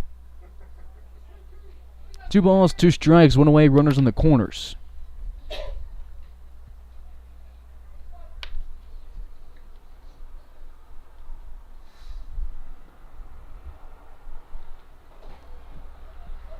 Speed goes outside. Leo Geminian will break home from third base. He's courtesy running for Brady Evans, and he will slide under the tag and score.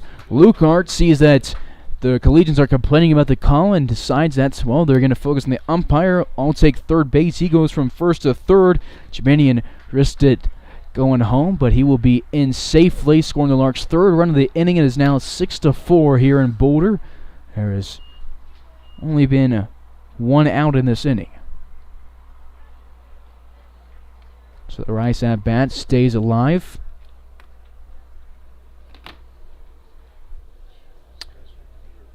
Geminian scores his 21st of the season. Brady Evans has only scored 7 this season after scoring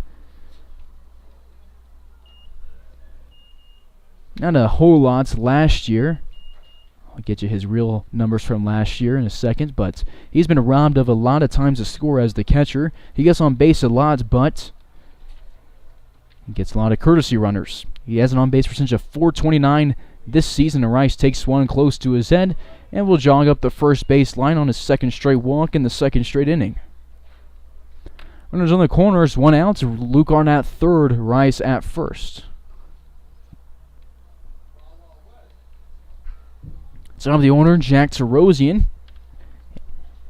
7th batter of the inning. Jack Tarosian now batting. Evans last year got on base on over 50% of his at-bats. OBP at .516 for the Larks last year. He scored 20 runs despite having a courtesy runner a lot. He had 26 hits and 12 walks.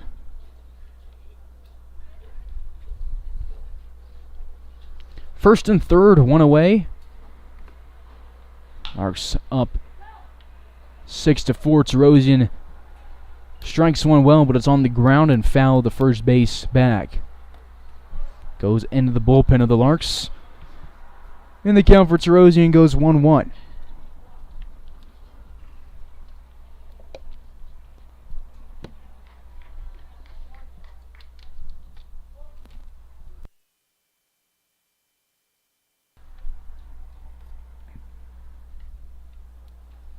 Noel delivers home.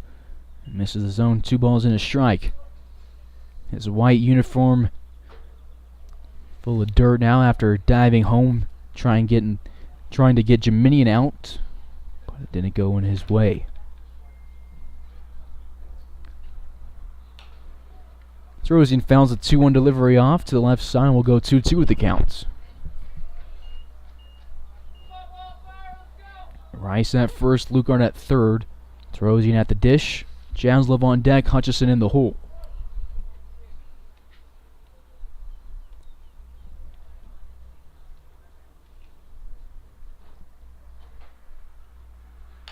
(2-2). He grounds it over to the right side. Lucart goes home. The throw is not going to get him, and the Collegians fans can't believe he didn't get the call, and Noel can't believe he didn't get it either. Lucart scores the 7th run of the day for the Larks, And we will get a mound visit from Tony Rucco, and the Larks now up by 3. Terosian will reach on the fielder's choice and drive in a run. Lukart scores. Runs have come from 7 different guys. 1 from Terosian, 1 from Hutch, 1 from Gruel, Dreiling, Evans, who is actually being run for by Leo Geminian, and now Lukart. We will get a pitching change here in the 6th inning. It'll be the 7th pitcher of the day, and it is 7-4 Larks.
Top of the 6th, we will continue the inning with the 8th batter, Austin Jaslov. He is 1 for 2 today with a single and a sacrifice fly.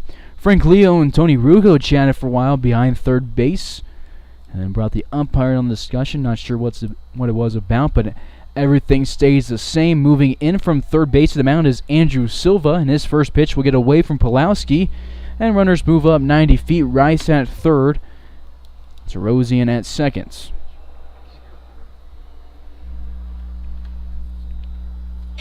Two in scoring position. Larks have already scored 4 this inning, as we have Jaslov at the plates. Taking over at third base is Matt Farron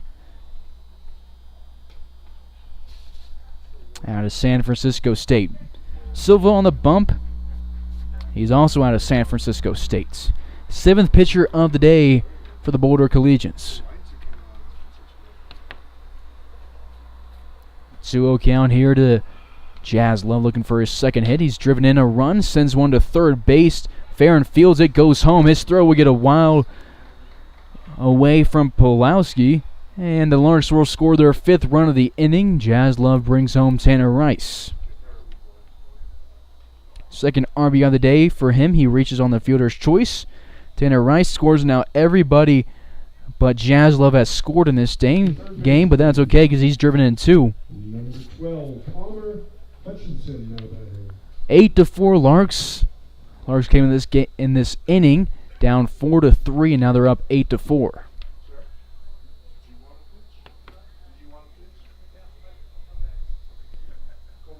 Runners on the corners, 2 outs. Jaslov at first. Terosian at third. Hutchison at the plate. He is 1 for 2 in the day with a home run, a strikeout, and a walk. It's been a long top of the 6th inning as Echeverria continues to get warm up in the pen. I doubt we bring back Hunter Parker with this long of a gap between innings.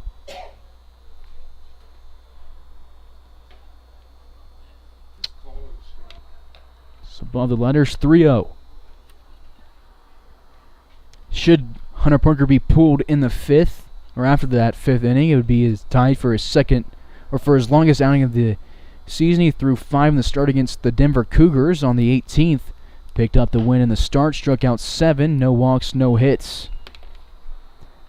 That was part of a 3-pitcher no-hitter for the Larks. Parker got the start, 5 innings, no hits, 7 strikeouts, no walks. Meredith, 1 inning thrown, no hits, no runs, no walks, a strikeout. And then Hendon through the 8th inning, 1 inning, no hits, no runs, no walks, striking out 2. And the Larks run rolled in the bottom half after a walk-off, winning it 10-0. Larks had their first no-hitter of the season. 3-2 count here to Palmer Hutchison. It was Jack Terosian who walked it off for the Larks. Brought home Cade Brown and ended the game. Payoff pitch is sent over to the right side. Chasing it is Velteen. It'll drop to the right side of the foul wall. Palmer Hutchison will see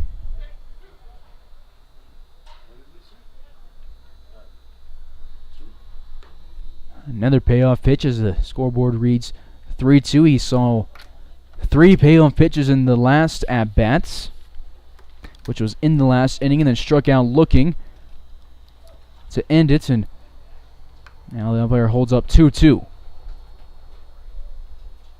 2-2, Jaslov takes off for second. Hutchison fouls one off. Jaslov back to first base. Jaslov was at first base in the 5th when Hutchison struck out and took off for second base 3 times and had 1 pickoff attempt when he was in safely. Hutchison, the 9th batter of the inning, as a 3-2 counts for the KCK Community College grad. Jaslov stays at first. Hutchison takes this one to deep left field. Souvenir will look up, and Palmer Hutchison will have his 3rd home run of the road trip, his 2nd of the day. Both to left field, and Larks are now up by 7. They batted around here in the 6th. Hutchison has been dominant against the Boulder Collegians in his career. Now with 9 RBIs, 11 hits, and he has scored 8 times against them. 11-4 Larks. Jaslov scores. Terosian scores as well. Terosian's 2nd run. Jaslov's 1st. Hutchison's 2nd. Picks up his 2nd, 3rd, 4th, and 4th. 2nd, 3rd, and 4th RBIs of the day. It's been an 8-run 6th here for the Larks. There's still only 1 out as we have now batted around and go to Garrett Gruhl. Sees 1 pitch, grounds it to Farron, who dives for that third base. And the throw to first will get away from Velteen. And it'll roll into the Larks dugouts. And because it got into the dugouts, Garrett Gruhl will be given second base. We'll give him a hit because it was a really tough play from Farron. I think the throw would have been on time, but we'll get corrected in the game changer. I want to give my guys hits. So runner at second base, one away. It's the 11th batter of the inning, Dylan Dreiling, who is 2 for 3 on the day, was just a few feet short of being 3 for 3 with a home run. Said he has 2 singles. Gruel led off this inning, singled and scored. Then Dylan Dreiling followed it up with a single and scored himself.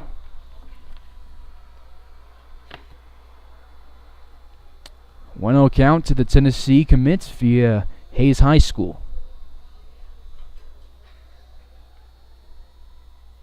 Gruel at second base. Another wild pitch, and he will jog up and put himself on the bag and 90 feet from scoring.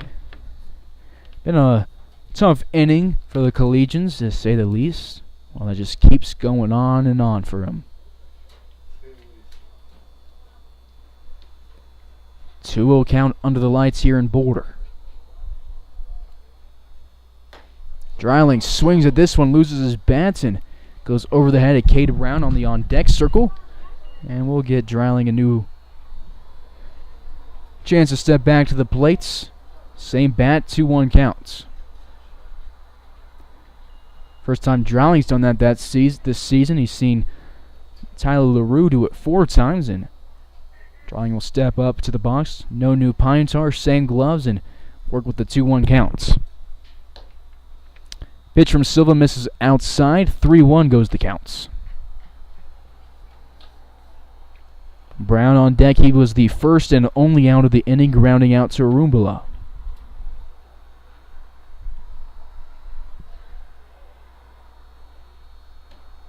Three-one outside. Dreiling will walk on 5 pitches.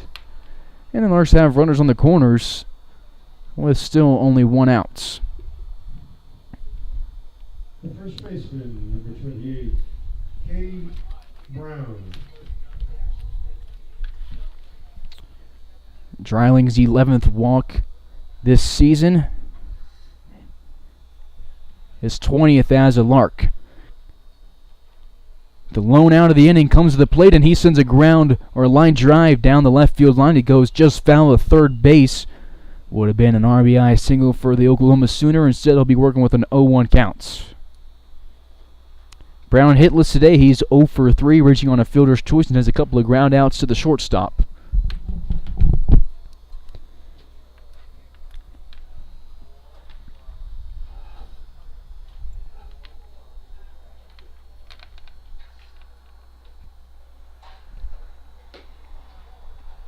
This one just misses the zone. 1-1 goes the count. Gruel at third, Dreiling at first. New first baseman into the game for the Collegians is Charlie Rogan.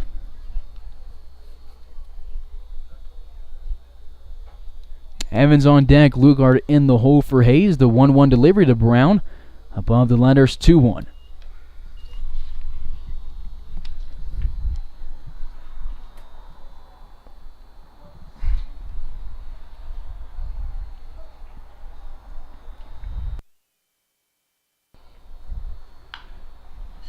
Brown fouls this one off, and we'll go 2 balls and 2 strikes.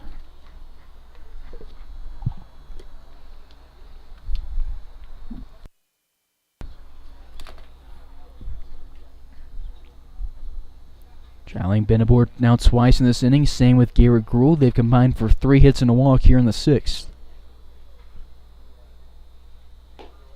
Lone outside. Full count here for Cade Brown. So after scoring 1 run in innings 1, 2, and 3, they looked quiet in innings 4 and 5, then went down on the scoreboard in the bottom of the 5th, and then put up an Ocho on the scoreboard here in the 6th. Payoff pitch, swung on and foul tipped. Brown stays alive. Still only 1 out in the 6th when we have the 12th hitter of the inning at the plate. Echeverria has been given all the time in the world to warm up in right field.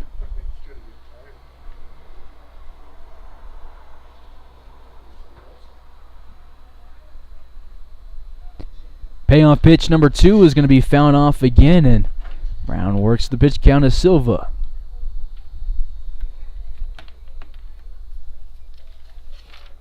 Larks 16-6 this year, setting themselves up for their 17th win. It'll be things will down Hunter Parker's 3rd win of the year.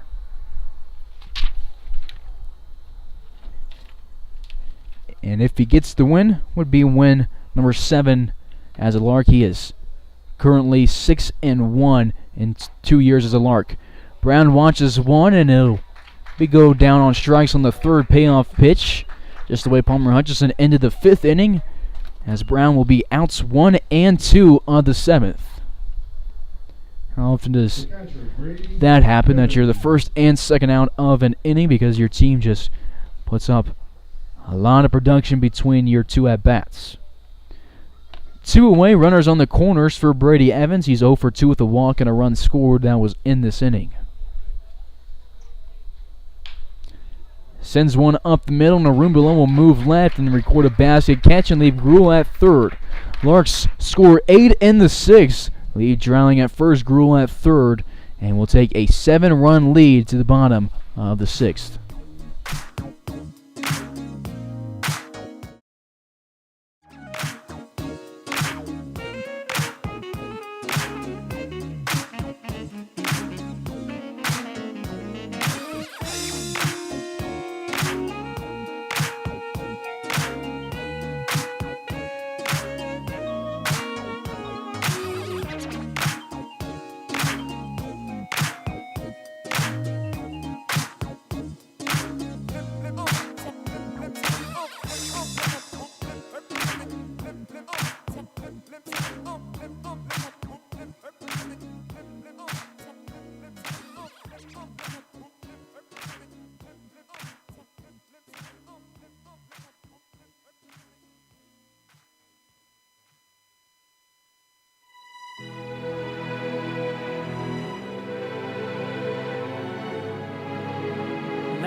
Hold on, girl, now wait just a minute. I've got something to say, you should hear it. Oh, I'm happy to make time for your feelings, but you have to admit I already do. Let's just break it down to you and me uptown, dancing all around till the disco ball pops. But I have to be me, and everyone can see your anger is misplaced, and I'm gonna tell you, don't hate me 'cause I get attention. Don't turn me into what I'm not. I have to be me 24/7, and I ain't never gonna stop. No, no, no, no. No, no, no, no. Oh, no, no, no. No, oh, oh, and I ain't never gonna stop. Come on. Listen to me. I've tried so many times. This is as good as Big gap between the first pitch of the 6th and the last pitch of the 5th for Hunter Parker, but it will be a strike nonetheless, as we will turn to Matt Farron batting for Andrew Silva, who was the 3rd baseman for the first 5 innings and then pitched the 6th.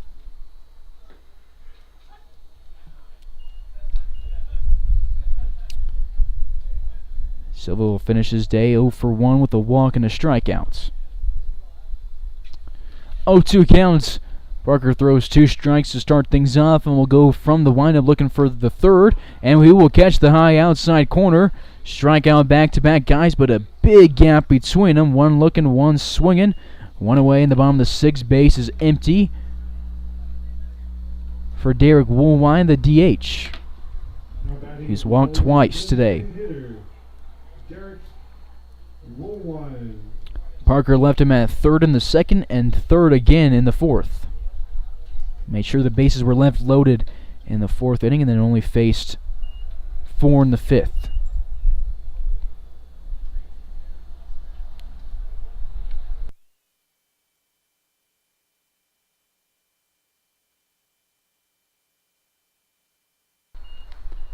One ball, one strike.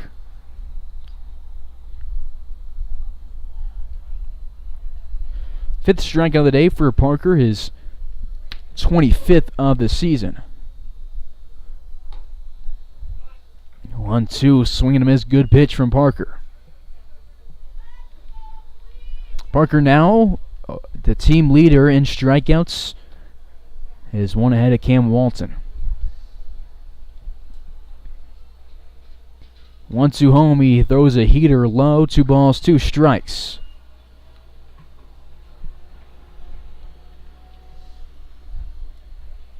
Souvenir on deck, Woolwine in the hole. Low and inside after going up 1-2. Parker up, down 3-2.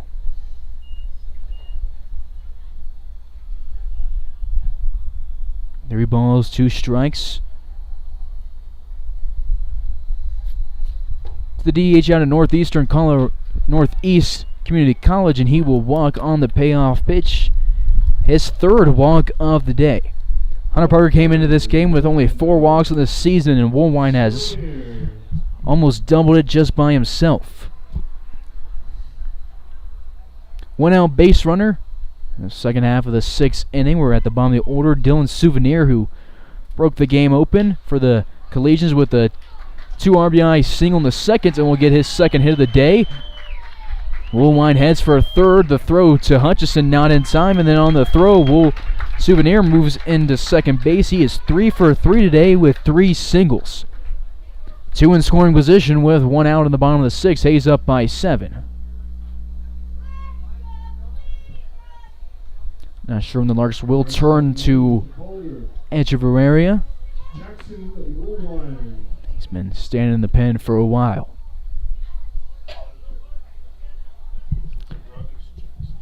Top of the order, Jackson Woolwine to the box with the other Woolwine at third. Parker misses, 1-0 counts.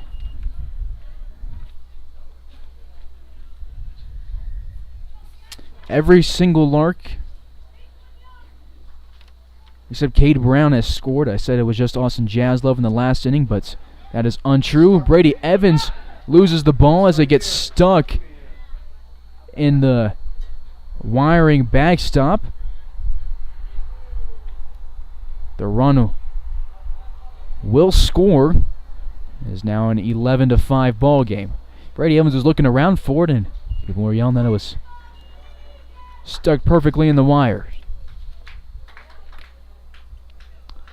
Larks have their lead cut to 6 now.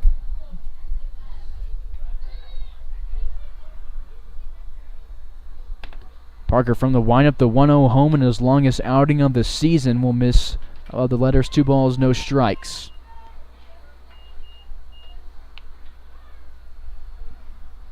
He looks down, looks up, goes from the windup. Lined hard but foul.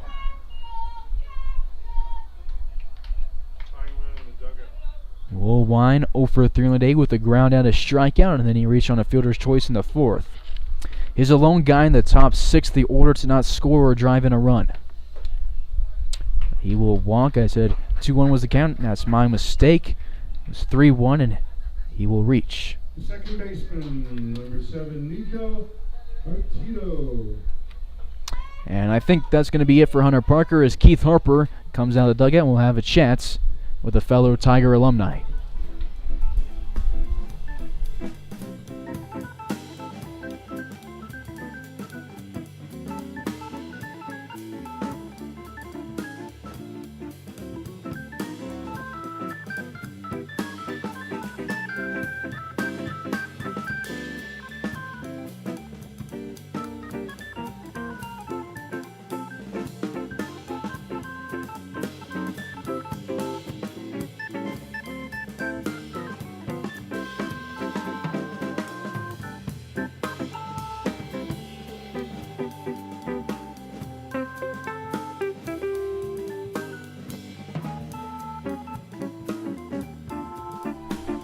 Larks are going to stay with Hunter Parker. Echeverria will throw his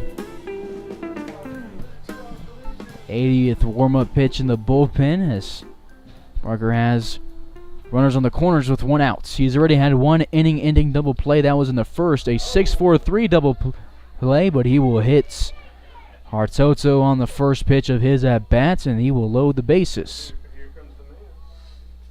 Adam Moser to the box. He is 2 for 3 with 2 singles and a run scored.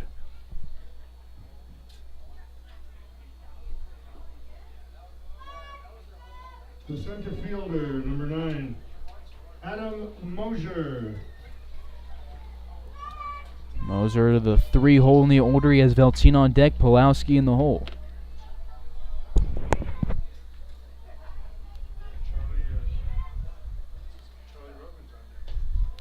Swing and a miss, 0-1.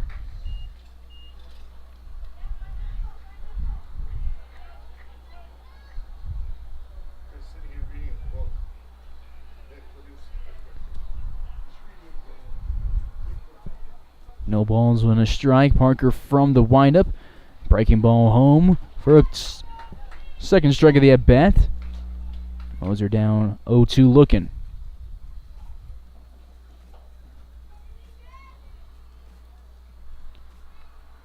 Swing and a miss. Parker will strike out his 2nd of the inning. His 6th of the day, 26 on the year, and his 62nd as a Lark. Number 21, the Collegians pitching Charlie Rogan. So we'll go to Charlie Rogan, who played first base for Velteen in the top half of the inning and will come to the plate. Velteen will finish his day 0 for 2 with a walk and a run scored back in the 2nd inning.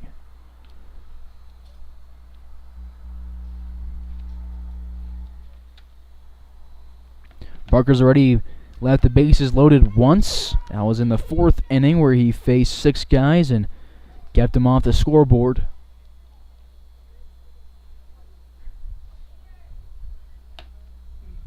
This is the 7th batter of the inning. Parker will go from the windup. This one's sent to the nets, 0-1.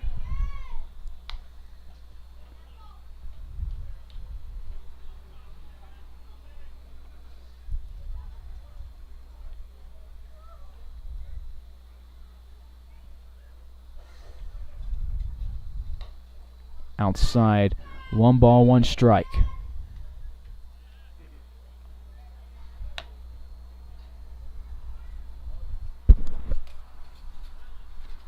One count, 2-away, bases loaded in the bottom half of the 6th. Parker misses the outside corner, 2-1.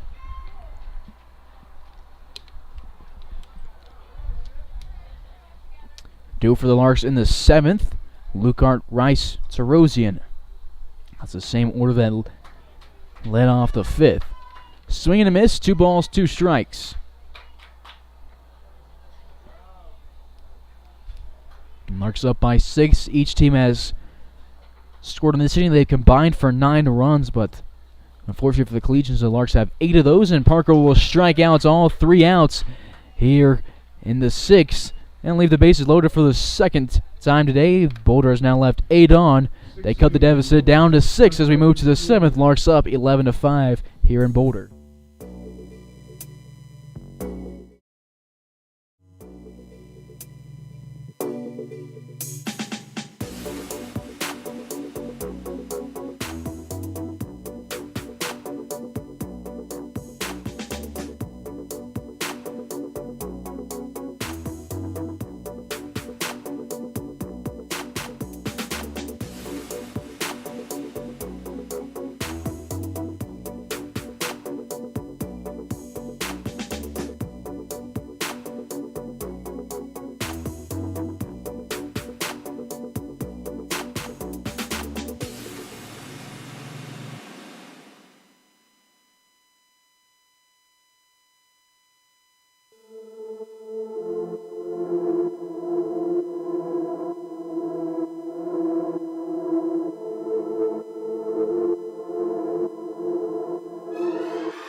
Collegians.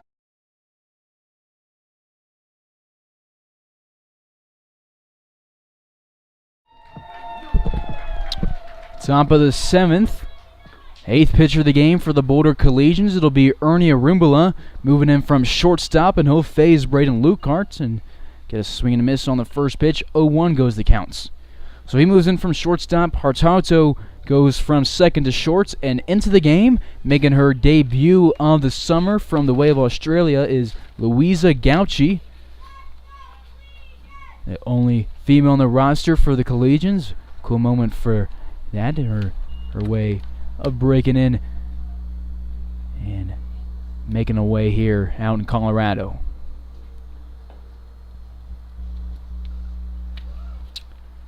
She is Australian, each team with an Australian infielder. Larks have Ben Ferenzi, who's out of the order tonight, as his teammate Braden Lukart has a 3-1 count.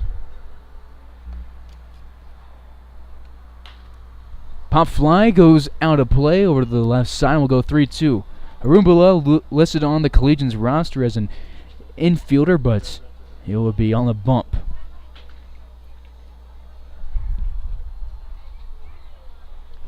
Gauchi, the first woman in Collegians history, so what a breakthrough for her. Cool moment out here in Boulder. Payoff pitch is grounded to Hartoto.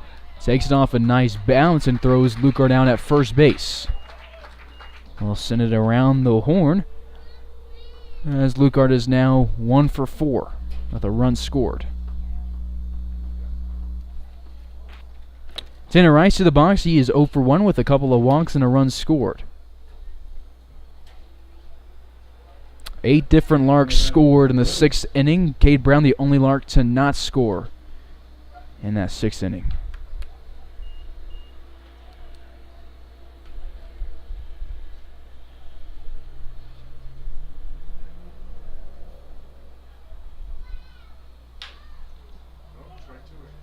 Ground ball goes to Gauchi, and she will throw one to first and get Rice out by a half step. And he will be out on the G4. Close play at first as the speedy Rice was flying down the line, but he'll be the second out of the 7th inning.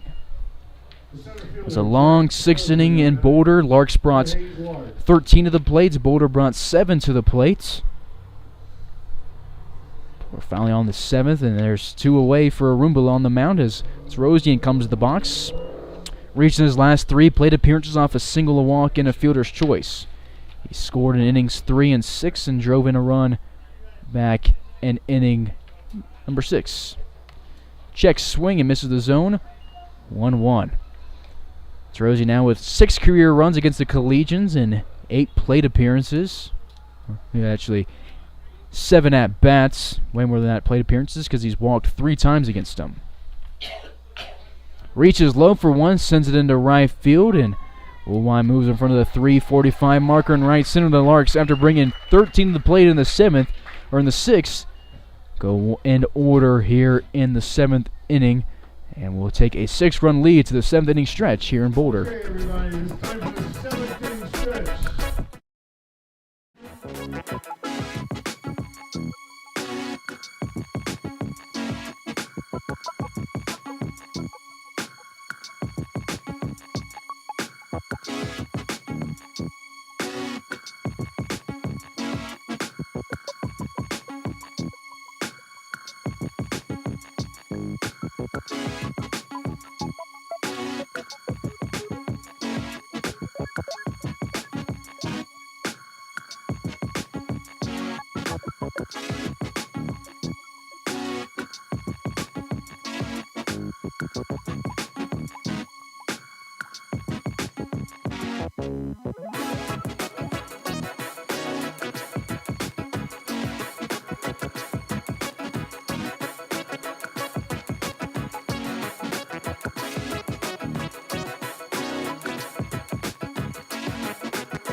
Hayes Larks. All of my friends are gonna be there too. Nothing in the world I'd rather do than grab a hot dog burger and a cold beer. You'll hear me yelling out a big cheer, 'cause whether they win or whether they lose, I'll be rooting for the Hayes Larks. Hayes Larks! I'll be rooting for the Hayes Larks. I can't wait to see a home run. I know for sure there's gonna be one. I'll call out the players by their first name. Sure am glad I made it to the game. Rain or shine, I'm gonna be there. If the stands are full, I'll bring a lawn chair.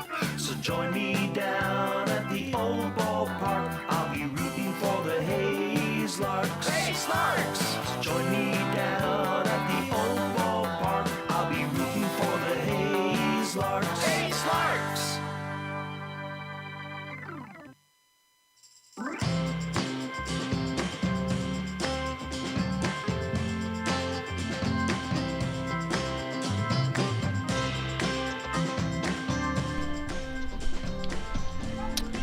Hunter Parker is done after 6 innings and is in position to pick his 3rd win up of the summer.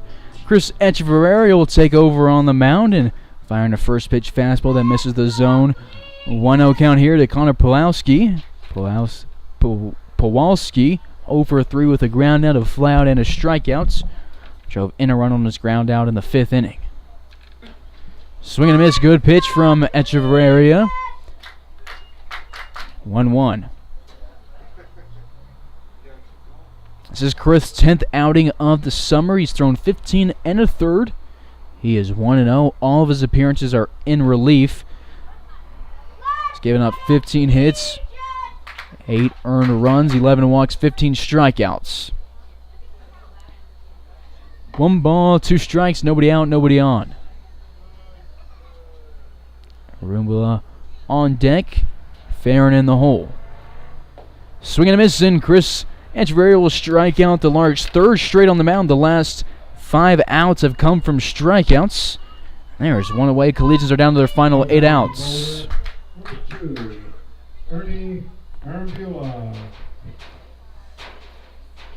Chris's 16th strikeout as a Lark, and he'll go up against Ernie Rambula,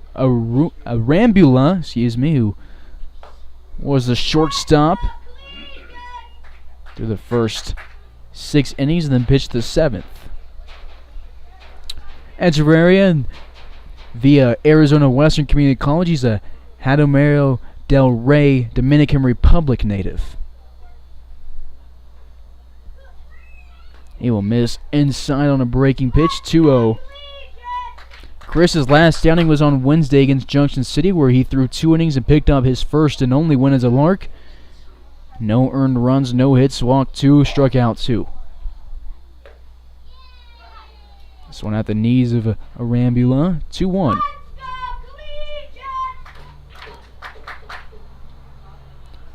Larks went scoreless in the 7th. They've done that same thing in innings 4 and 5, but they had that 8-run 6 to help them out. Arambula swings and misses, 2 balls, 2 strikes.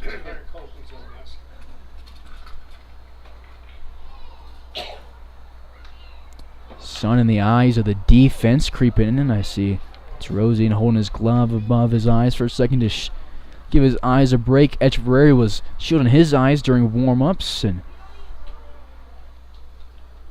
it is bright there out there in the middle of the field. Well, right field and left field get some shade.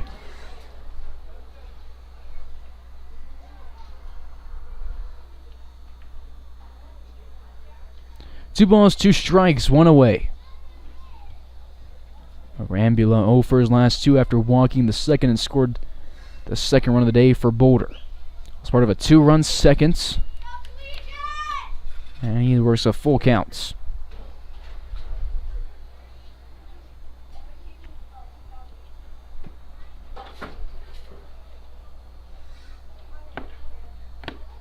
Still the same defense for the Larks. here in the bottom half of the 7th inning, and the payoff pitch is popped over to the right side. Brown retreats down the line. It's going to be a tough play for him, but he makes it. Nice play in foul territory. A basket catch over his head, and we'll get the second outs for the Larks of the 7th inning. Boulder down to their final 7, and Echeverria wants another new ball again.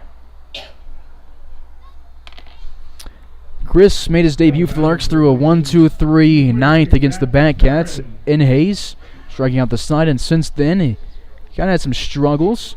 Pitched against the Collegians on the next day, gave up 2 hits, 2 walks, 2 runs in just 1 inning against them, as Matt Farron comes to the box. 0 for 1 today after striking out against Hunter Parker in the 6th and pinch hitting for Andrew Silva. Now at third base. And his 0-1 delivery is going to be lined at Dawson Jaslov, who snags it. And we'll get Echeverria 1-2-3 7th. Each team is quiet in the 7th, and we only see 3 for each squad. To the 8th we go. Hayes up 11-5 in Boulder.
Top of the 8th, Austin Jaslov will lead things off for the Larks.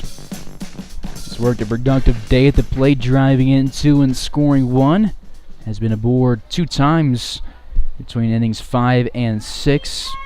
Of a single and a fielder's choice, also drove in a sacrifice fly back in inning number 3. He sends a pop fly over to the left side. Farron jogs in from third base and gets out number 1 of the 8th. Double Rainbow peeks out behind center field. You can kind of see it on the stream right now. As Palmer Hutchison comes to the dish. Jaslov now 1 for 3.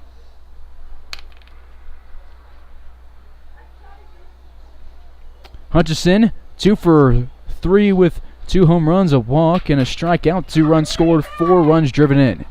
It's still Arambula on the mound. He is the only Collegian to return after throwing an inning and return to the bump. Breaking ball drops low. Hutchison takes it to the third base dugout. And why would you not bring him out? He worked a 1-2-3 8th inning. 1 away, bases empty in the top half of the 8th. 0-2 count for Hutchison. Gruel on deck, drowning in the hole for Hayes. Arambula shakes off Pawlowski, and Hutchison will swing and miss and lose his bat in the process. Do you guys have the umpire names by chance? Tony asking for them so we can write them checks. It's the second time we've seen a Lark do that tonight, both from Hayes guys. Ruocco chats with Hutchison, and it was a foul ball, so Hutchison will get another chance here and see a fourth pitch.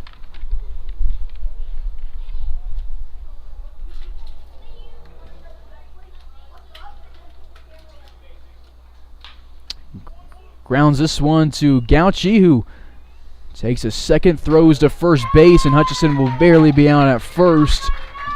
She has been ordered now 3 outs and 2 innings at second base.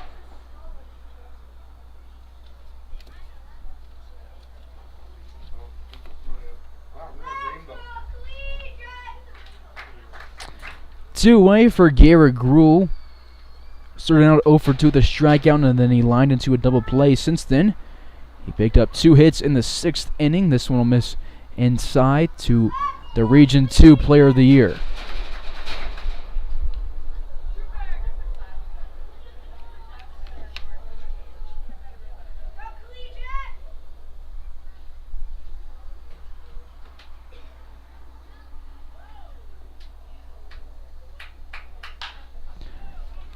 Ground ball goes to third base. Farron fields it, then it goes between his legs. And Garrett Gruel will be aboard for the 3rd straight plate appearance.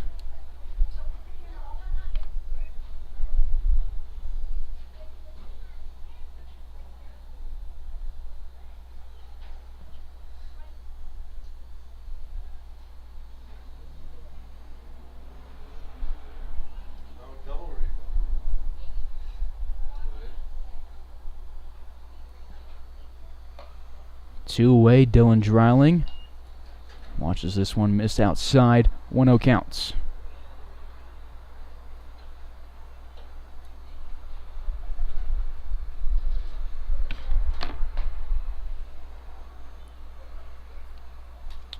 And we'll get a balk here, and Garrett Gruel will move up 90 feet.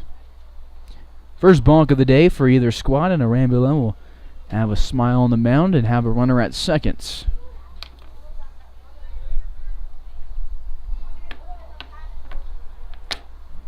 Dreiling without an RBI today, but has a chance to get one. He is 2 for 3 with 2 singles and a walk.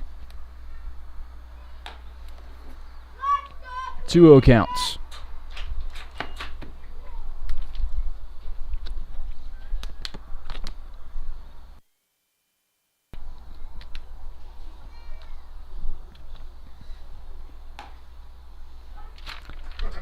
Pitch number 3 of the outside part of the plates.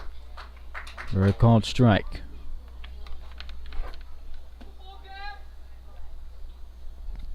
Cade Brown waiting on deck. Brady Evans in the hole as Dreiling swings and whiffs at this one. His count goes to 2-2.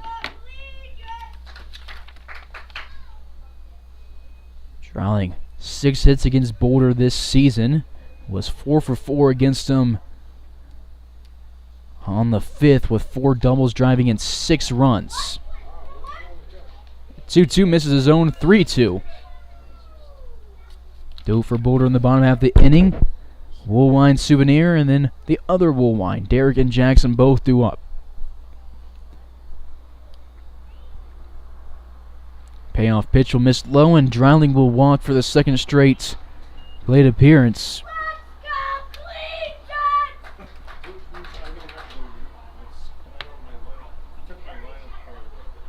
2 balls, or 2 on, 2 outs for Cade Brown. Now batting for the Larks, Caden Brown. Brown 0 for 4. He reached on a fielder's choice, struck out, and then grounded out to the shortstop 2 times. So this one to the backstop. 0-1 goes the counts.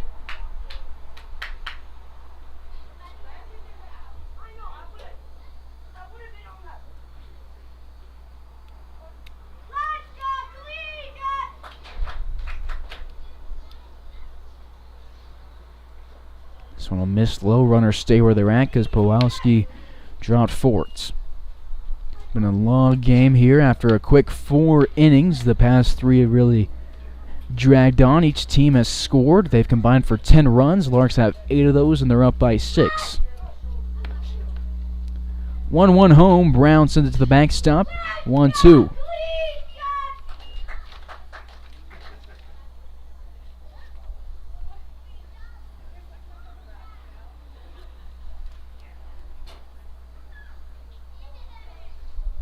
Trailing at first, Gruel at second, 1-2 count, top of the 8th in a 6-run ball game.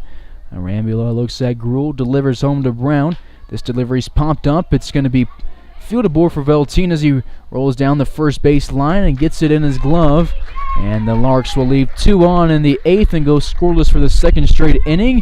And Chris Echeverria will come back to pitch after a 1-2-3 7th for him on the mound.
Bottom of the 8th, Derek Woolwine, the DH, will finish his day 0 for 0 with 3 walks. And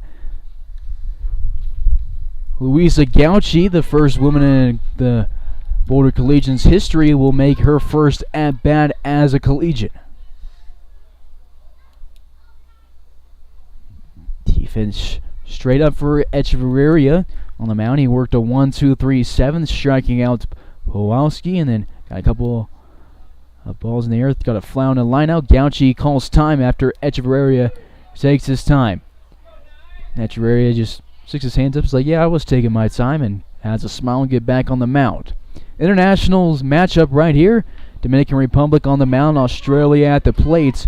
Foul ball 0-1. Echeverria took something off that pitch on the off speed. We'll look for a fastball after this one. 0-1. High and inside 0-2.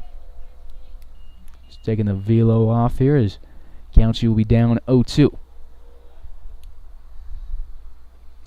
Third pitch, really inside, and 1-2 goes the counts. Echeverria has been all smiles on the mound this at bat. Evans sets up down the middle. The 1-2 swung and a miss, and Chris Echeverria will strike out his second of the day.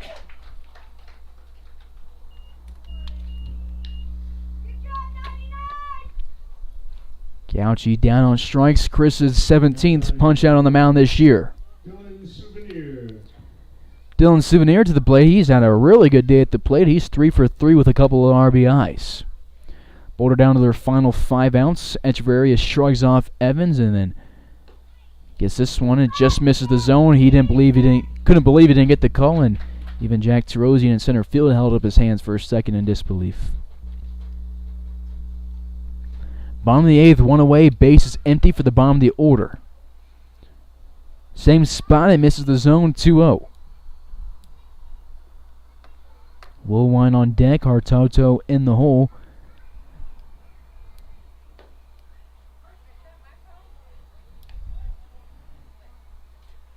The Larks have a lefty up in the pen. It is either Braden Lucart or Dylan Dreiling. I believe it is Dreiling. And it is. It's 33 up in the pen. He's already pitched an inning relief this season. We'll see if they bring him out for the 9th. If Chris Echeverria throws all 3 innings, 7, 8, 9, he would be given the save. But he's more worried about this batter right here. Ground ball goes off his form. Jaslov kicks it into right field from shortstop, and a weird turn of events. It was going up the middle. Bounced off Chris. Goes to Jaslov. Goes off Jaslov into right. Chris appears to be okay. Saying that it now went off his glove, and it'll be a base runner for the Collegians. 4-time Souvenir has been aboard today.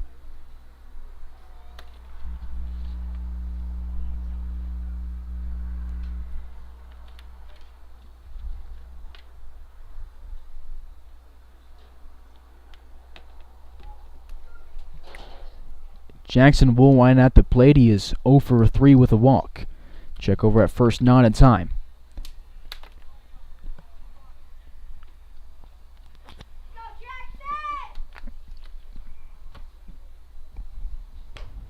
High and inside. Chris has missed inside on a couple of bad ones and wants another ball. He's pretty particular about what he's throwing.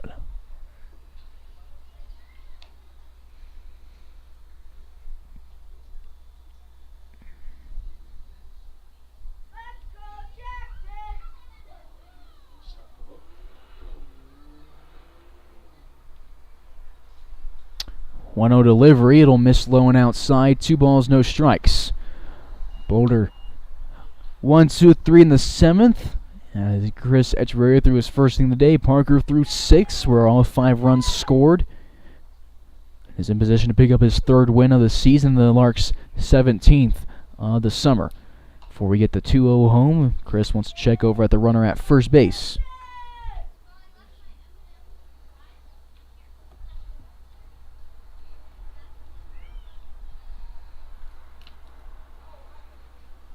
Souvenir with a decent lead at first, but he's not running. And we will get a balk. Back-to-back half innings with a balk, and there will be a runner in scoring position.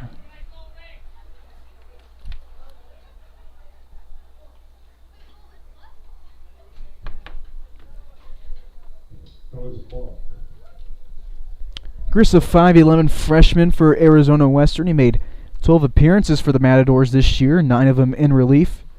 Going 1-1, striking out 20 through 16 innings. Hits a foul ball over the right side. 2-1 goes the counts. Boulder down to their final 5 outs, down by 6. Larks will look for some insurance in the 9th. It'll be the bottom 3 of the order. Evans, Lucart, and Rice due up for him.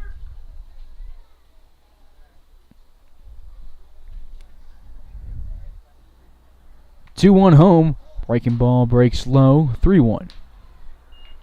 Because of that, if there wasn't the balk, that would have been ball 4 and been a free base for Woolwine, his 2nd walk of the day. But because of the balk, it's a 3-1 count. This one is lined past Echeverria, goes into center. Tarosian scoops it. They will hold the runner at 3rd. As Brown cuts off the throw, it's runners on the corners with 1 out. Woolwine's first hit of the day. Number 7, Nico Hartoto. Nico Hartoto to the box. He started out 2 for 2 with 2 singles. Since then, he has popped out to Tanner Rice and been hit by Hunter Parker.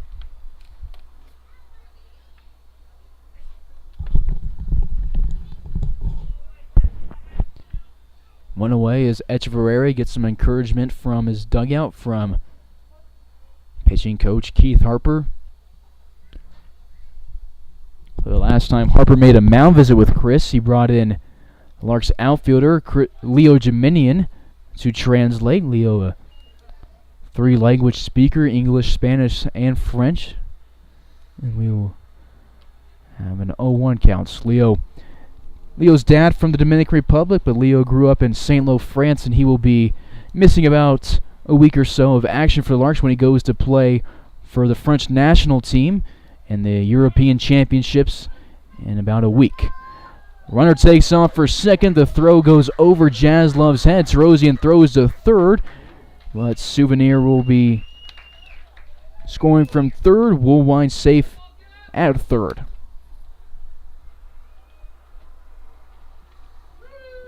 In the meantime, scoreboard here shows an 0-2 count.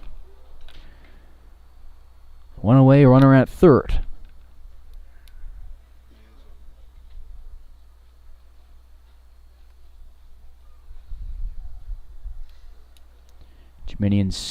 Evans sets up outside. I had Leo on my mind as this one gets fouled back, and we will get another ball here on Chris Echeverry, his second of the inning. And Boulder cuts the lead to 4. Boulder gets another run, and Dylan Dryling comes in for the 9th. It would be a safe situation for the Southpaw.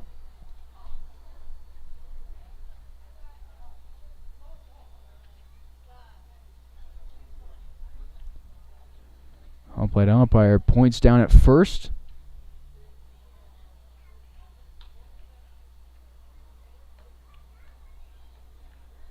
He's talking to Leo.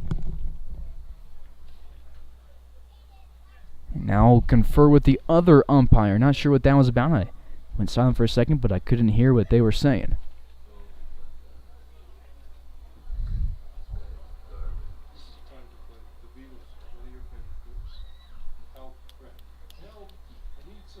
So I think all will stay the same here. And because of the swing and a miss, it will be a strikeout, but the ball counts all the same. And Hartoto not happy with the umpire for calling him out for the strikeouts.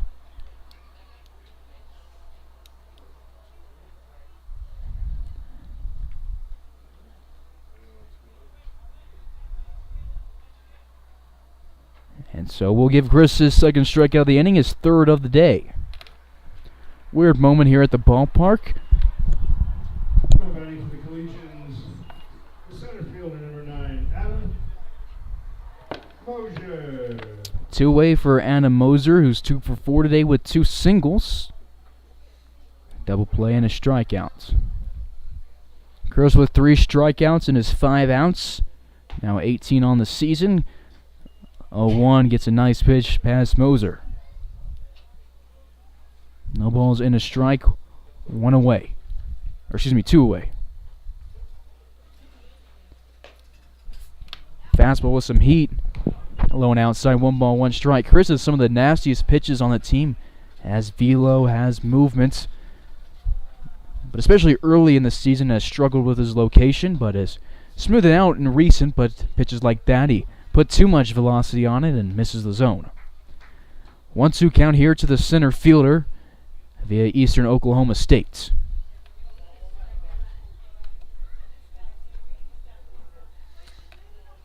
Rogan on deck if the inning continues, and we will keep this at bat going at least as it's a 2-2 count, 2 away. Game 2 of a 4-game road series for the Larks. Larks 0-1 on it. They'll pick up a game against the Rough Riders tomorrow and the Outlaws on Monday. Breaking ball from Chris. Curveball drops big time late in the delivery, and we will hit his 3rd strikeout of the 8th and go to the 9th inning. Hayes up by 4, looking for more.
hear it all. I'm happy to make time for your feelings, but you have to admit I already do. Let's just break it down to you and me uptown, dancing all around till the disco ball pops. But I have to be me, and everyone can see your anger is misplaced, and I'm gonna tell you, don't hate me 'cause I get attention. Don't turn me into what I'm not.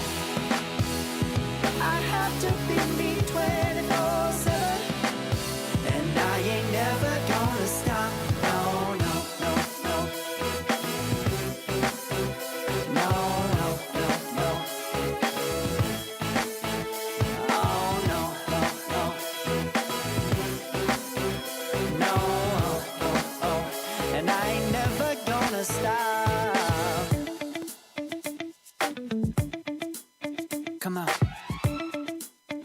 Listen to me. I've tried so many. This is as good as I can be. Why isn't it enough to be faithful? Top of the ninth. Larks up by 4 against the Boulder Collegians. Brady Evans leading things off, 0 for 3 with a walk, and he will take a called strike here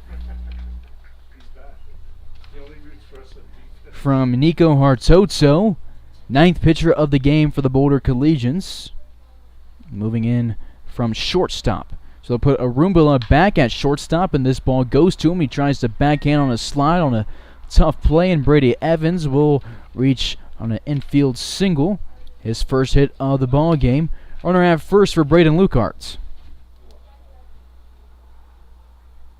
And Leo Geminian will courtesy run for our catcher.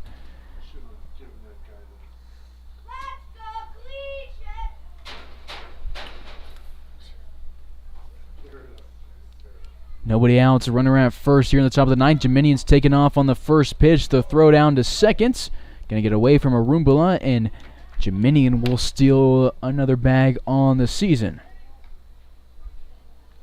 His 13th stolen base of the year. That is second on the team behind Jack Tarosian, who stole his 15th of the season earlier in this game.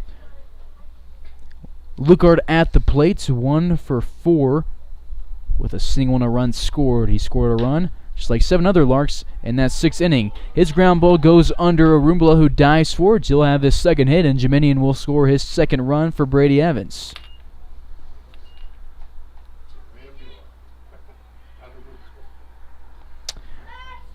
Bottom of the order for 2 in the ball game is Tanner Rice, who has walked twice and scored.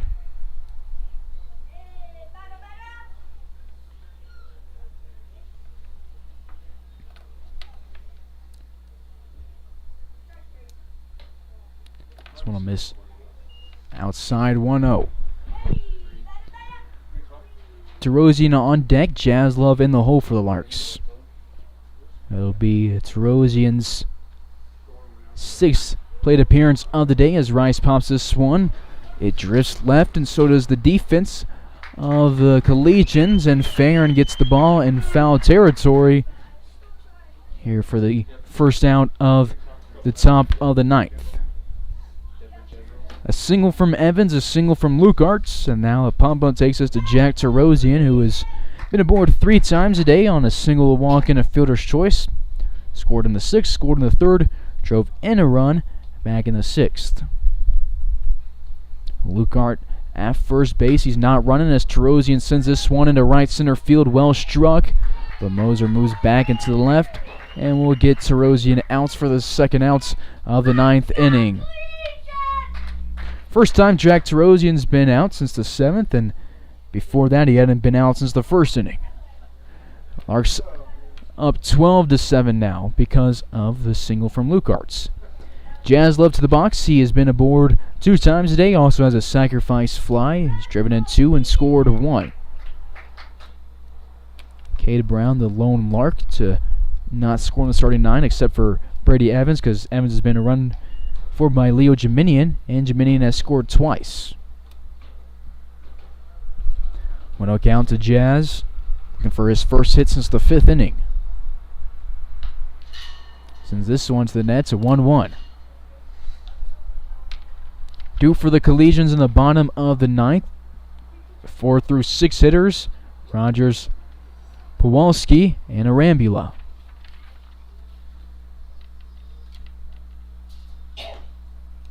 One breaking ball. Gets a called strike here against Jaslov. Win will go to Hunter Parker if things hold out. Dreiling done in the bullpen. We'll see if we bring him in on the mound for the 9th inning. Good read from Lukart. He jumps before the pitch is even delivered.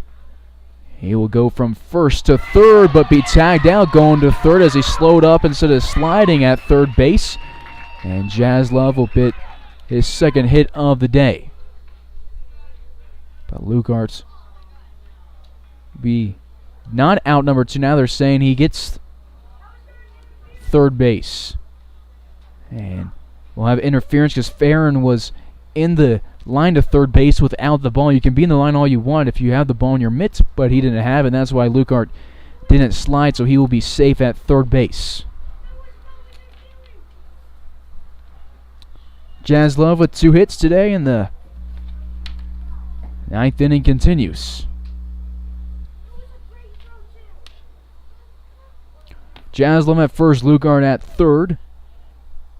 For Hutchison, so that jump pays off for Lukart, and Hutchison looking for his 3rd hit of the day at the plate. He has hit 2 home runs, struck out, grounded out, and walked. Scored 2, and driven in 4 runs.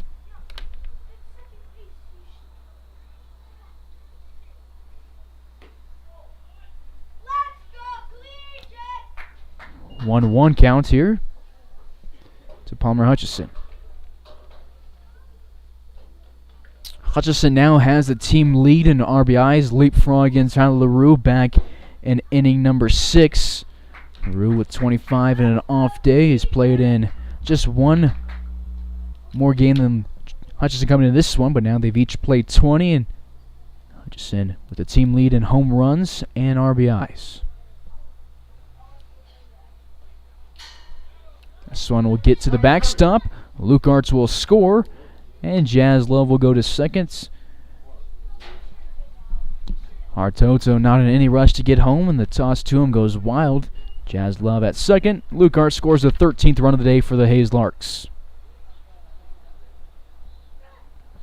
2 away, 1-2 counts with a runner in scoring position for Palmer Hutchison. Grounds this one hard to Farron, who fields it at the hip and throws in time to first base. Larks get a couple here in the 9th inning, and will take a 6-run lead to the last frame of action.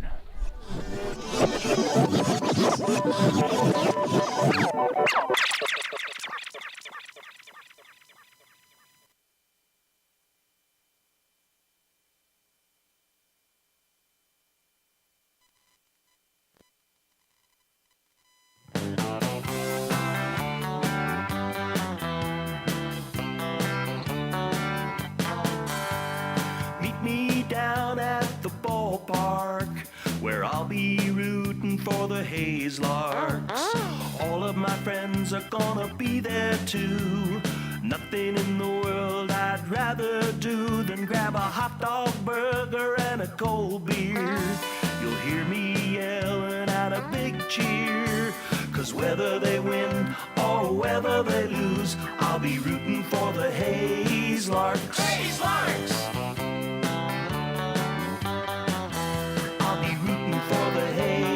Larks. I can't wait to see a home run. I know for sure there's gonna be one. I'll call out the players by their first name. Sure am glad I made it to the game. Rain or shine, I'm gonna be there. If the stands are full, I'll bring a lawn chair.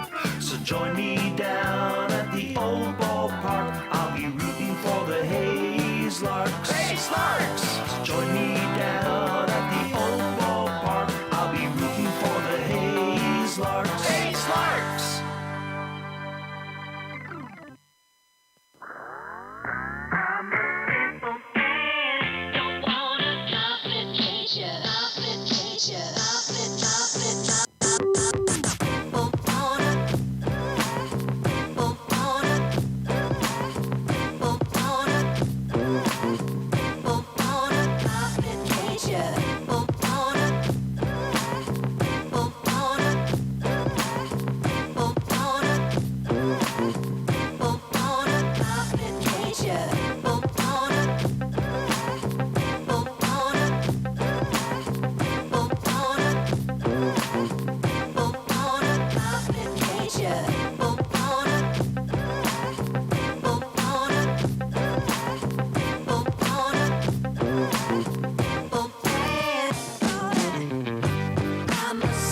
Dylan Dreiling to the mound for the bottom of the ninth.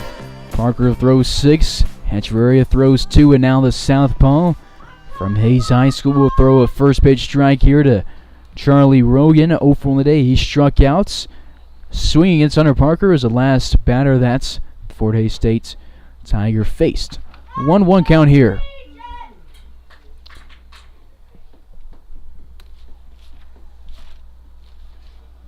Dreiling's second outing of the season. He threw 1 2/3 against the Cannons on the 21st of June. 1 hit, 1 walk, struck out 3, no runs. So second appearance of the season, his 6th appearance on the mound as a Lark. Made 4 last year after none in 2020. All of his appearances have been in relief for the Larks. Hasn't picked up a decision. He has a 2.0 ERA from last year. Gave up 4 hits through 7 innings, striking out 13 for the Larks. 3-1 count here to the first baseman. And Dreiling from the windup will miss low, and it'll be a 5-pitch walk, just the second walk he's allowed this season. And the Collegians have a leadoff base runner. And so it doesn't take long for Keith Harper to go out and have a chat with Dylan Dreiling on the mound. Runner at first here, nobody outs in the bottom half of the 9th inning in Boulder, Colorado. Dylan Dreiling was robbed of a few pitching outings this year at Hayes High because of an injury, but when he was on the mound, he was really good. Had a big game against Manhattan late in the year, but at the plate, his numbers were excellent. His junior year was the last year that he really got a full season to pitch, and really his only season getting a full season to pitch, because freshman year he had to work behind Palmer Hutchison and Trey Riggs and a few other guys on the mound at Hayes High. And then sophomore year was the COVID year, so no season for him then. But in 2020 for the Hayes High Indians, he went 9-0 and tied the Hayes High record for most wins in a season, and had a half ERA sitting at 0.50, was a school record. Held his opponents to a 180 batting average, striking out 94 through 54 innings, and had one game where he struck out 18 of the 27 outs. Delivers home, gets a pop-up. Outs of the pinch hitter, Torrin Duffy, his first appearance at the plate today. He's hitting for the catcher Connor Powalski, who will finish his day 0 for 4 with 2 strikeouts, a ground out to Rice, and a fly out to Lucarts. Trailing outside here, Scott Carpenter's scoreboard reads a 2-1 count.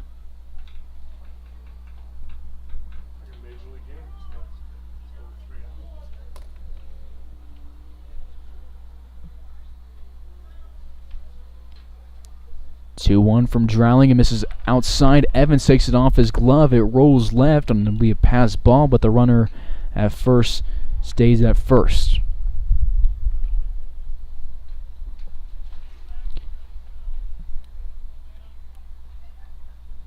Three-one count here. Dreiling with his grandfather Frank Leo in attendance, and then has some other family here as well.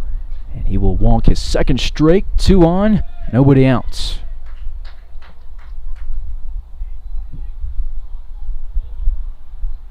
Tying run is the next guy to be in the hole, but he's not in the hole right now. Boy, we need a big miracle to score 6 or more off of Dylan Dreiling. Arambula to the box. Started the game at shortstop, then went to the mound, and then went back to the shortstop. But at the plate, he's had some struggles in his last 3. Is grounded out to Brown, struck out against Parker, and flew out to Lucarts. 1-0 count here from Dreiling.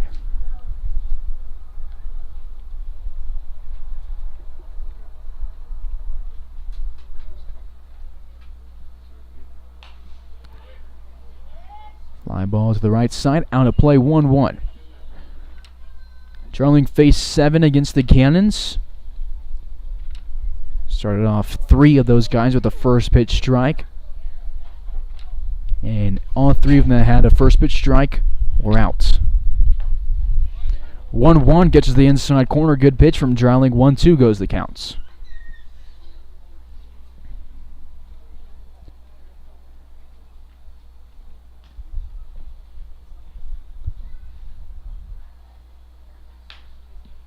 One, two, popped to Tanner Rice. He will throw to first, but sliding back in safely is Diffie as Arampula will be out for the 4th time today. Looked initially good off the bat, but just didn't have anything going for it speed-wise, and Rice was able to move in and left and get the outs.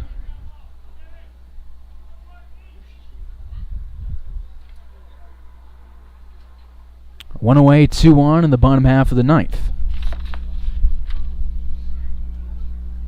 Larks will be back against the Rough Riders tomorrow. They are 4-0 against them this year, and will look for their 5th win against them.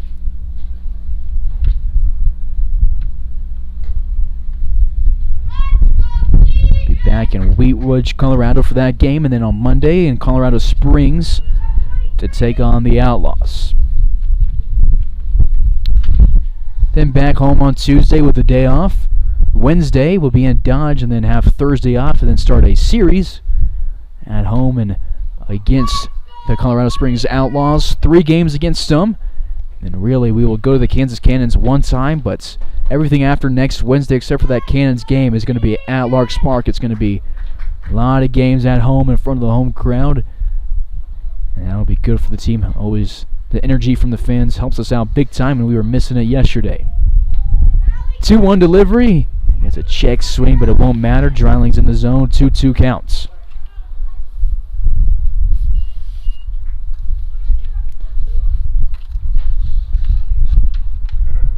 Dryling's been very good against the Collegians at the plate this year. He's walked twice and hit 2 hits today, and before that in his career at the Larks, 5 runs on 8 hits, driving in 9 with a triple, 4 doubles. All those doubles were in the June 5th game back at Larks Park. Driving in 9 guys, also stole a base. Let's go, Collegians! 3-2 count here to the third baseman, Farron. And he will strike out on the payoff pitch. Dylan Dryling will strike out his 4th of the season, his 17th as a Lark. Collegians, number 99, the second basewoman, Luisa Gauchi. 2 away, 2 on. Boulder down to their final out, and it's been one of the longer games for Larks this season. We're at the 3:15 mark in this one as Luisa Gauchi will come to the plate. She is 0 for 1. Chris Echeverria struck her out in the 8th inning. She came in the 7th inning to play second base and is hitting for Derek Woolwine, the DH, who went for 3 walks in innings 2, 4, and 6. Dryling will miss outside, 1-0 count.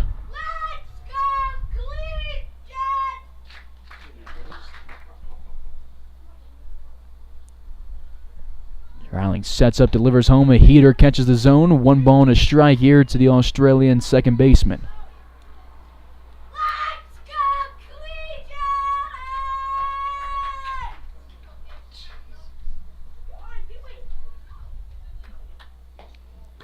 Collegians! 1-1 misses outside, 2-1 counts.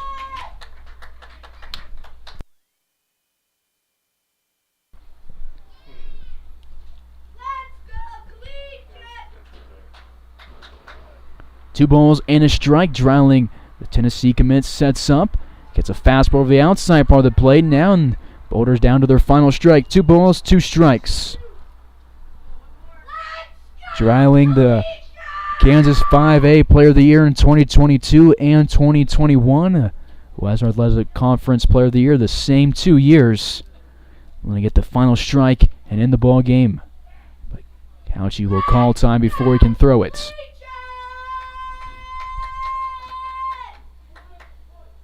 Two balls, 2 strikes, 2 on the bottom of the 9th. Larks up 13-7. Dryling goes home to 2-2. Miss above the letters, 3-2.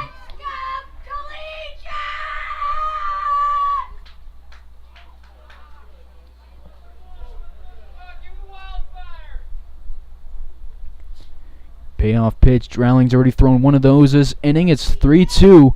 Runners are taken off, and the fastball missed outside, and Gauchi will pick up her first walk as a Collegian in her second at-bat and load the bases here on the bottom of the ninth.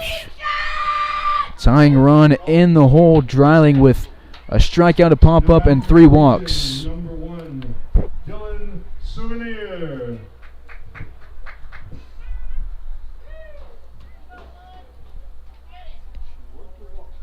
Rogan at third, Diffie at second, Gauchi at first. Swing and a miss here from Souvenir. Larks will look to get him out for the first time today. He is 4 for 4 with 2 RBIs.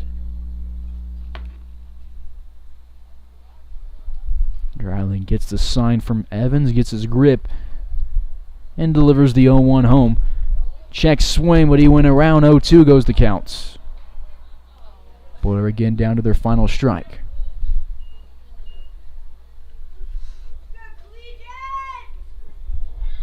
Bases loaded, 0-2 count, 2 outs in the bottom of the ninth. Check swing, he didn't go around as it dropped low. Evans blocks it. 1-2 goes the count. Hunter Parker will pick up his 3rd win of the season. He's now 3-1 through 8 appearances. This is his 3rd start. All of his wins from starts. And we'll get his 2nd win against the Collegians of the summer. 1-2 off speed, and Dylan Dreiling will strike out his 2nd of the inning and end the game right there. Leave the bases loaded here in the ninth. Boulder finishes the day with 7 hits. They walked 10 times between Parker, Echeverria, and Dreiling. They score 7 runs, leave 11 on. They let the bases loaded in innings 4 and 9 as the Larks beat them here 13-7. Palmer Hutchison has a good game. 2 home runs, 2-run score, 4 RBIs. Leo Jiminian scores a couple times, and Terosian scores a couple times. Austin Jaslove with 2 RBIs himself. Larks winning here 13-7 will be at Wheat Ridge tomorrow to take on the Colorado Rough Riders out in West Denver. Larks looking for their 5th win against them this season. And teams will shake hands here. Larks celebrates their 17th win of the season. They're now 17-6. They've won 4 of their last 5. This is a non-league game for both teams, so it won't affect the Rocky Mountain Baseball League standings, but tomorrow's game will have the potential to get the Larks back up in the standings. So they win at 13-7 here. We'll see tomorrow, first pitch at 5:30 Central Time, 4:30 Mountain Time, as the Larks beat the Boulder Collegians 13-7. They beat them 3 times this summer.